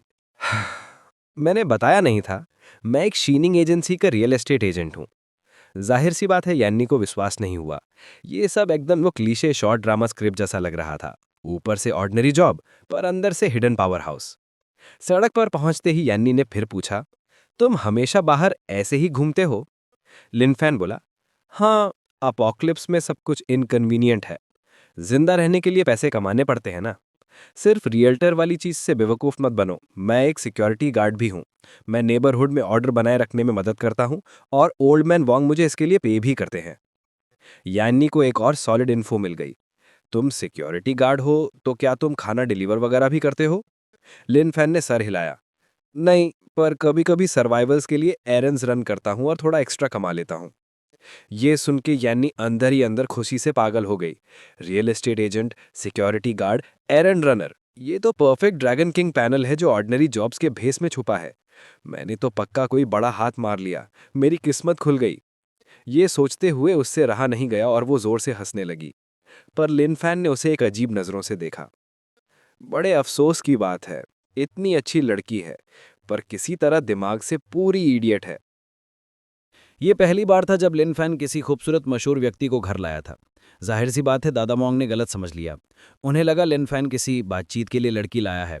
उन्होंने तो उसे प्यार से यहाँ तक कह डाला कि जवान हो, अभी बातचीत ज़्यादा किया करो, बुढ़ापे तक इंतजार मत करना, नहीं तो दृश्य कुछ यूं हो जाता। छोटी बच्ची मिलजुल कर रहते हैं। दादाजी, मैं तो ठीक हूँ, पर आप तो लगभग बेकार हो चुके हैं, ये सही नहीं है। पर मेरे पास चुटकी बजाने वाला कार्ड है। लिन फैन डर के मारे कल्पना से बाहर निकला। दादाजी, आप क्या बकवास कर रहे हैं? तभी लाइम में ही खाने के बर्तन लेकर आईं और सबको खाने के लिए बुलाया। लिन फैन ने यानिनी से उनका परिचय कराया। ये हैं लाइम में ही बहन, ये ज़बरदस्त खाना बनाती हैं, और ये इनकी बेटी फेई है। फेई ने यानिनी को देखते ही कहा, अंकल लिन आपको ज़रूर पसंद करेंगे। यानिनी ने कुछ नहीं समझाया, बस फेई का सिर थपथपाया और उसे प्यारी कहा। फिर लिन फैन ने चुन्ही और उनकी बेटी टिंग को मिलवाया। चुन भाई एक उत्तम दर्जे के नेटवर्क ठीक करने वाले विशेषज्ञ हैं। 4 बड़े बुजुर्ग थे, वोंगजोंगवा, झाओ हुआन और 2 दादी माँ थीं, लियांग इन और सुगवान। ये सभी बहुत ही शक्तिशाली बुजुर्ग हैं। परिचय खत्म होने के बाद लिन फैन यानिनी को खाने की मेज पर ले गया। यानिनी ने इतना स्वादिष्ट घर का बना खाना बहुत समय से नहीं खाया था। ली बहन, आप कमाल का खाना बनाती हैं। लाइम में ही हंसी। अगर तुम्हें पसंद आया तो ज़्यादा खाओ। इन दिनों खाना मिलना मुश्किल है, पर ज़्यादातर लोगों के मुकाबले ये तो ऐशो आराम है। यानिनी को यकीन नहीं हुआ कि इस प्रलय में भी ऐसी गर्माहट और सुकून वाली जगह हो सकती है। उसे लगा उसने सच में सही दांव लगाया है। शायद किस्मत ने ही मुझे लिन फैन से मिलवाया है। तभी दादा वोंगजोंग होंग ने पूछा, बेटी, तुम जहां रहती हो वहां पानी की आपूर्ति कैसे ठीक हुई? मेरी बात का बुरा मत मानना, मैं एक पुराना सिपाही हूं, सेवानिवृत्त अफसर। मुश्किल हालातों में पानी सब कुछ होता है। मुझे बस जानने की इच्छा है। यानिनी ने जवाब दिया, सच कहूं दादाजी, नल का पानी पीने लायक है। मैं भी डरी हुई थी, सोचा था ज़ॉम्बी ने पानी के संयंत्र को गंदा कर दिया होगा। पर एक दिन मुझे इतनी प्यास लगी कि मैंने पी लिया और कुछ नहीं हुआ। जॉन और बाकी लोग हैरान और खुश हो गए। हम तो कभी नल का पानी इस्तेमाल करने की हिम्मत ही नहीं कर पाए। हमेशा लिन भाई पर ही भरोसा करते रहे कि वो साफ पानी लाएंगे। अगर पानी का संयंत्र साफ है और गंदगी इंसानों को बीमार नहीं कर रही है, तो ये सभी बचे हुए लोगों के लिए अविश्वसनीय रूप से अच्छी खबर है। लेकिन दादा वोंग इससे भी आगे सोच रहे थे। जहां तक मुझे मालूम है, पानी का संयंत्र नदी से पानी खींचता है। इसे कई बार सफाई के चरणों से गुजरना पड़ता होगा, नहीं तो हर घर में भेजा गया पानी गंदा होगा। मगर अब नल का पानी बिल्कुल साफ है। मुझे शक है कि पानी के संयंत्र पर अब भी कोई बचा हुआ इंसान है जिसने सफाई का काम जारी रखा हुआ है। इसी वजह से पानी साफ है। जॉन ने सिर हिलाकर कहा, अगर सच में कोई साफ पानी की आपूर्ति बनाए रख रहा है तो उसे वहां मरने के लिए नहीं छोड़ना चाहिए। अगर उसका खाना एक दिन खत्म हो गया तो वो चला जाएगा। लिन फैन मजे से खाना खा रहा था। मैं बाद में जाकर देख लूंगा, मुझे पता है पानी का संयंत्र कहाँ है। एक नई आई हुई यानिनी को अभी भी पूरी बात समझ नहीं आई थी। पर क्या ये आपके लिए खतरनाक नहीं होगा? लिन फैन खाते हुए बोला, खतरा जैसी कोई चीज़ नहीं होती, और अगर है भी तब भी मुझे जांच करनी पड़ेगी। मुझे उस सुविधा को चलाने का तरीका नहीं मालूम, पर पानी हम सबके लिए बहुत ज़रूरी है। अगर वो बचा हुआ इंसान इतने खतरनाक समय में आपूर्ति बनाए रख रहा है तो उसे हमेशा खतरे में नहीं रहना चाहिए। कम से कम उसे एक कटोरी गर्म चावल तो मिलना ही चाहिए। खाना खत्म करके लिनफैन उठा। ठीक है, मैं पानी के संयंत्र के लिए निकल रहा हूँ। अगर कुछ लाना हो तो बता दो, पुराने नियम लागू हैं। और काम का शुल्क है 100 युआन। ये सुनते ही सब जल्दी से उठे और उसे घेर लिया। हर कोई उससे कुछ न कुछ सामान लाने के लिए कहने लगा। यानिनी ने उलझन में दादा वोंग की तरफ देखा। दादाजी, क्या लिनफैन कोई सुपर सिपाही है? दादा वोंग ने कोई जवाब नहीं दिया और मन में सोचा, ये कुछ ऐसा है जो तुम्हें खुद ही समझना होगा। पानी के संयंत्र पर दृश्य शिफ्ट होता है। हॉन्ग सिटी के पानी के संयंत्र की तरफ नियंत्रण कक्ष के नंबर एक गंजा आदमी बैठा बार बार आहें भर रहा था। वो पानी का संयंत्र का प्रजाशक था, जिसका नाम वोंग काई था। उसकी मानसिक स्थिति अब हद पर पहुंच गई थी। खाना पीना और शौच सब इसी कमरे के अंदर करना पड़ता था और माहौल बहुत गंदा हो गया था। यार, मुझे लगता है मैं बस अपनी सीमा पर ही पहुंचने वाला हूं। मेरा मानसिक संतुलन बिगड़ रहा है। देखो उस बंद दरवाजे को। मुझे बार बार ऐसा लगता है जैसे वो चमक रहा है, मानो उसे खोलने से बाहर की रोशनी नजर आएगी। मैं तो बस एक आम आदमी हूं। मैं अब और नहीं झेल सकता। मैं सच में कच्चे पानी के पाइपलाइन से बाहर निकलकर इस जगह को छोड़कर शहर से दूर भाग जाना चाहता हूं। वहां यकीनन ज़ॉम्बी नहीं होंगे। पर अगर मैं चला गया तो शहर के बचे हुए लोगों का क्या होगा? क्या वो पानी का अपना इकलौता स्रोत खो देंगे? तुम्हें क्या लगता है, क्या मुझे डटे रहना चाहिए? छोटे कुत्ते ने 2 बार भौंककर उसे पक्का जवाब दिया। वोंग काई ने एक फोन खेत के कुत्ते के शरीर पर बांध दिया। उसे इसकी जरूरत थी कि वो आसपास के सभी ज़ॉम्बी को दूर भगा सके, क्योंकि उसे नियमित रूप से संयंत्र के उपकरणों का निरीक्षण करना पड़ता था। अगर पानी की सुविधा बंद हो गई तो शहर में पानी की आपूर्ति खत्म हो जाएगी और बचे हुए लोग हताश हो जाएंगे। जब कुत्ता भी इंसानों की मदद के लिए इतनी कोशिश कर रहा था तो एक इंसान होने के नाते वो इतनी आसानी से हार नहीं मान सकता था। इसी बीच कुत्ता पानी के संयंत्र के तंग रास्तों से गुजर रहा था। पहले तो वह आसानी से, तेजी से और फुर्ती से चल रहा था, लेकिन एक ज़ॉम्बी ने अचानक जबरदस्त रफ्तार हासिल कर ली। उसके हर कदम से हवा के झोंके उठ रहे थे। पलक झपकने में ही उसने कुत्ते को एक बंद कोने में फंसा दिया। ठीक उसी नाजुक समय पर लिनफैन साइकिल पर पैडल मारता हुआ गुजरा और उसे खास तरह का अजीब दिखने वाला ज़ॉम्बी नजर आया। पर चाहे वो इंसान हो या ज़ॉम्बी, आदत के चलते उसने सहज रूप से उसका अभिवादन किया। ज़ॉम्बी ने लिनफैन को देखा और तुरंत अपना निशाना बदल लिया। उस कुत्ते को पूरी तरह नज़रअंदाज कर दिया, जो उसके दांत भरने के लिए भी काफ़ी नहीं था। ये पूरी रफ्तार से लिनफैन की तरफ लपका और लिनफैन ने अपनी तलवार निकालने की तैयारी कर ली। अगले ही पल तलवार की रोशनी का एक चमक फूटा। ताकतवर ब्लेड की हवा चली जिसने ज़ॉम्बी के ऊपरी शरीर, सिर, निचले शरीर और कमर को साफ काट डाला। यहां तक कि उसके शरीर के अंदर का क्रिस्टल भी वार से टूट गया। लिनफैन ने फ्रोस्टॉन को झटका और काला कीचड़ झाड़ दिया। मैंने तुम्हें बताया था, मुझ पर बेवजह हमला करना खतरनाक है। बचा हुआ कुत्ता लिनफैन के पास आया, घुटने टेके और पोंछ हिलाया। लिनफैन ने उसका सिर थपथपाया। कितना प्यारा दोस्त है, क्या तुम मुझे यहाँ के बचे हुए इंसान के पास ले चल सकते हो? कुत्ता समझा और खुशी से रास्ता दिखाने लगा। रास्ते में आने वाले किसी भी घूमते हुए ज़ॉम्बी को लिनफैन ने यकीनन साफ कर दिया। लिनफैन कुत्ते को जितना देखता उतना पसंद करता।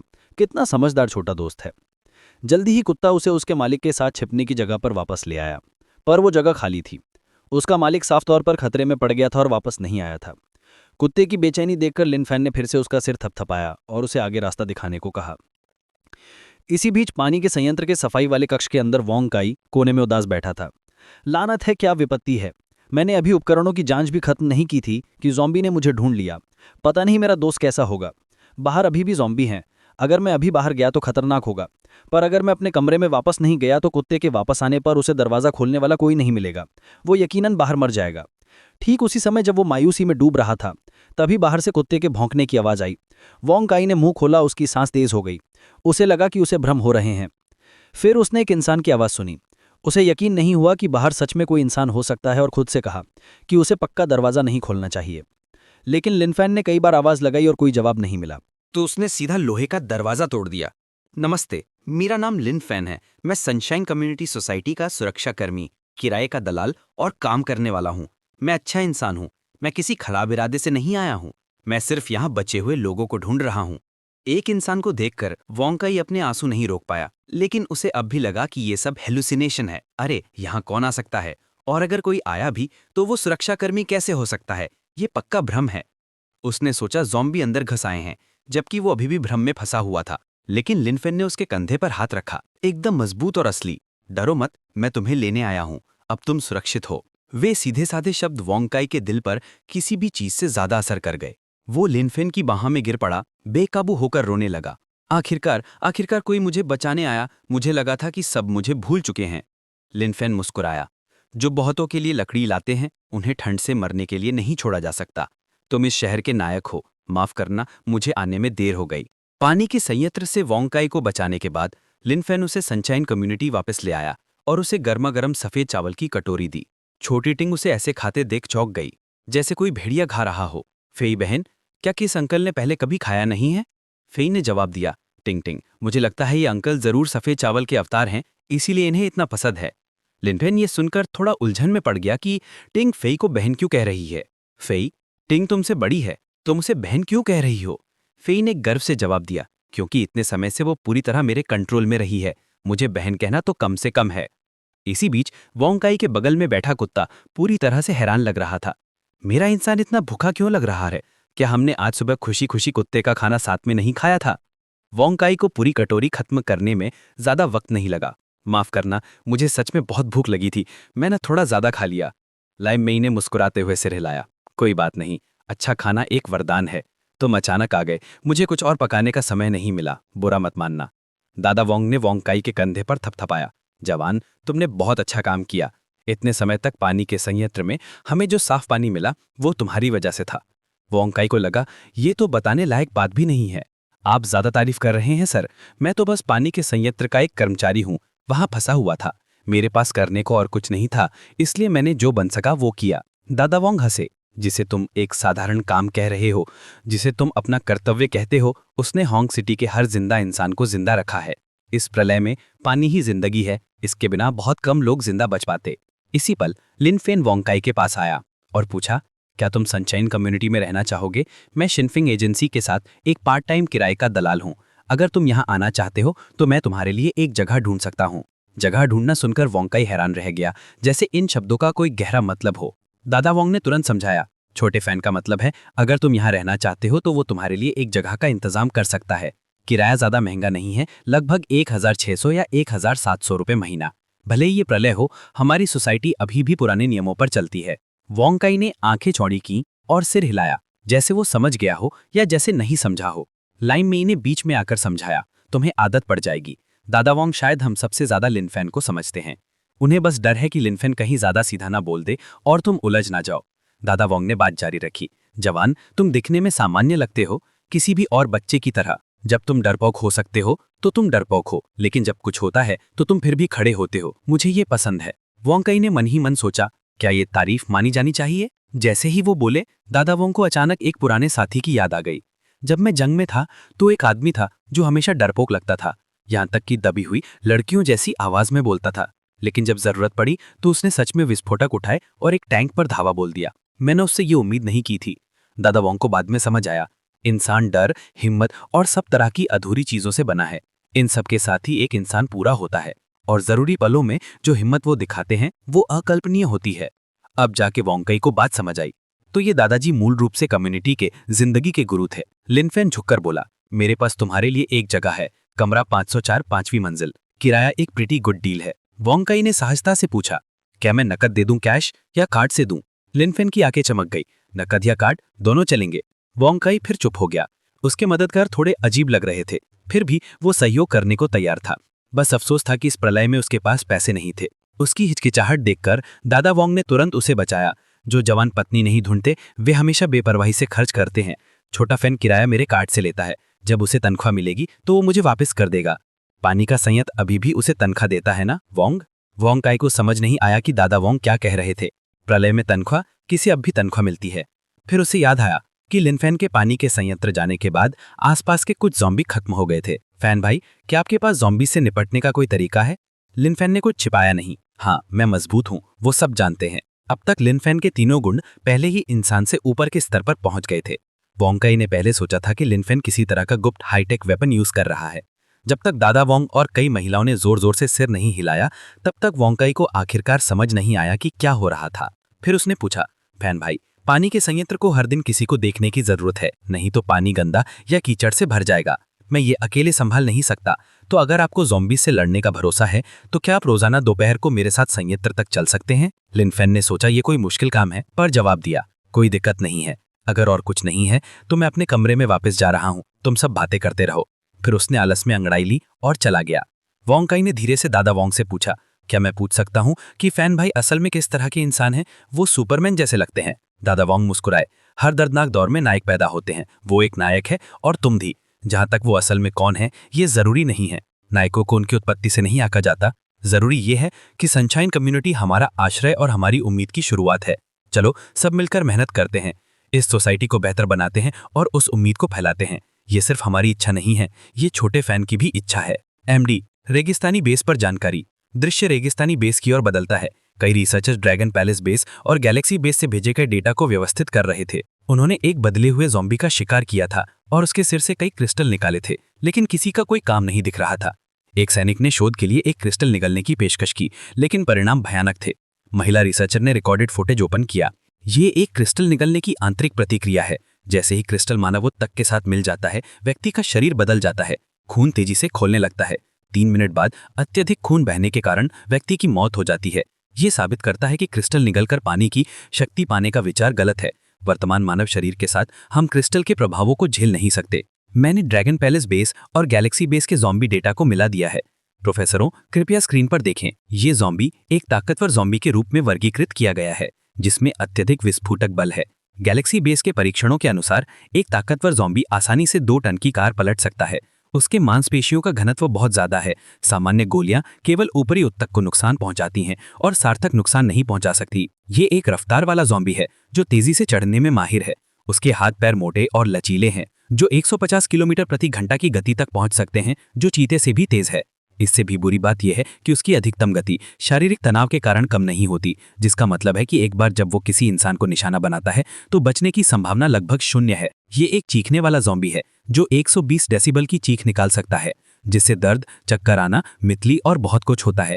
इसकी आकर्षण सीमा भी उम्मीद से ज्यादा है। जब इसे कुछ दिन पहले खोजा गया था तो ये केवल 100 डेसिबल पैदा कर सकता था, लेकिन कुछ ही दिनों में ये 20 डेसिबल बढ़ गया। इस रफ्तार से 160 डेसिबल तक पहुंचना ज्यादा दूर नहीं है। और 160 डेसिबल पर ये इंसान के कान के पर्दे फाड़ सकता है। एक बूढ़े प्रोफेसर ने डर से कहा, ये प्रकार तो पहले दोनों से भी ज्यादा खतरनाक हैं। जिस तरह से चीजें बढ़ रही हैं और इन ज़ॉम्बी का कोई हल नहीं मिल रहा, क्या इंसानों में सच में अभी भी उम्मीद बची है? बचे हुए लोग और कितने दिन टिक सकते हैं? वो सेना में 9 साल तक 3rd क्लास सार्जेंट रह चुका था, लेकिन छुट्टी पर घर लौटने के कुछ ही दिन बाद उसका सामना इस ज़ॉम्बी वाली प्रलय से हो गया। उनकी मौजूदा टीम में 4 महिलाएं और 2 पुरुष थे और एक जोड़ा गर्भवती था, जिसकी डिलीवरी बस होने ही वाली थी। उस आदमी ने गू होंग से बाहर के हालात के बारे में पूछा। गू होंग ने सिर झुकाया और कहा कि बड़ी तादाद में ज़ॉम्बी बाहर घूम रहे हैं और हालात अच्छे नहीं हैं। मेरी भाभी कैसी हैं अब? क्या उनके पेट में अभी भी दर्द हो रहा है? आदमी ने जवाब दिया, अब काफ़ी बेहतर है, लेकिन लगता है कि अगले कुछ दिनों में ही बच्चा हो जाएगा। मैं डरा हुआ हूँ। गू होंग ने तुरंत उसका कंधा थपथपाया, उसे दिलासा देते हुए कहा, चिंता मत करो, मैं यहीं हूँ। सच कहूँ तो उसके पास कहने के लिए और कुछ नहीं था। इस प्रलय में अस्पताल जाना नामुमकिन था, लेकिन यहाँ बच्चे को जन्म देना और भी ज्यादा खतरनाक था। अगर वो जोर से चीखी तो ज़ॉम्बी यकीनन उसकी तरफ खिंचे चले आएंगे। ये सोचकर कि बच्चे के जन्म के दौरान महिला को ज्यादा खून बह सकता है, गू होंग बाहर सामान ढूंढने जाना चाहता था। उस आदमी ने कहा, गू भाई, मैं भी तुम्हारे साथ चलूंगा, लेकिन गू होंग ने तुरंत मना कर दिया। जरूरत नहीं है, तुम यहीं रुको और उनका ख्याल रखो। मेरी शारीरिक ताकत तुमसे बेहतर है। अगर कुछ होता है तो मैं चढ़कर भाग सकता हूँ। उस आदमी को डर था कि वो उसे नीचे खींच लेगा, इसलिए उसने कहा, ठीक है गू भाई, फिर ज्यादा ख्याल रखना। गू होंग ने सिर हिलाया और कहा, हाँ करूंगा। अगर मेरा सामना ज़ॉम्बी से हुआ तो मैं तुरंत भाग जाऊंगा। लेकिन वो आदमी ज़ॉम्बी के बारे में बात नहीं कर रहा था। गू भाई, क्या तुमने सुना नहीं? इस इलाके के बचे हुए लोगों के बीच हर कोई उस लेजेंड के बारे में बात कर रहा है। वो आदमी जो अकेली तलवार के साथ प्रलय में चलता है। कहा जाता था कि ज़ॉम्बी से भरी सड़कों के बीच हमेशा एक अकेला शख्स तलवार लिए घूमता रहता है। लोग दावा करते हैं कि वो होंग सिटी की हमेशा रहने वाली बेल है, प्रलय का अमर भूत। गू होंग को ये सब बेतुका लगा।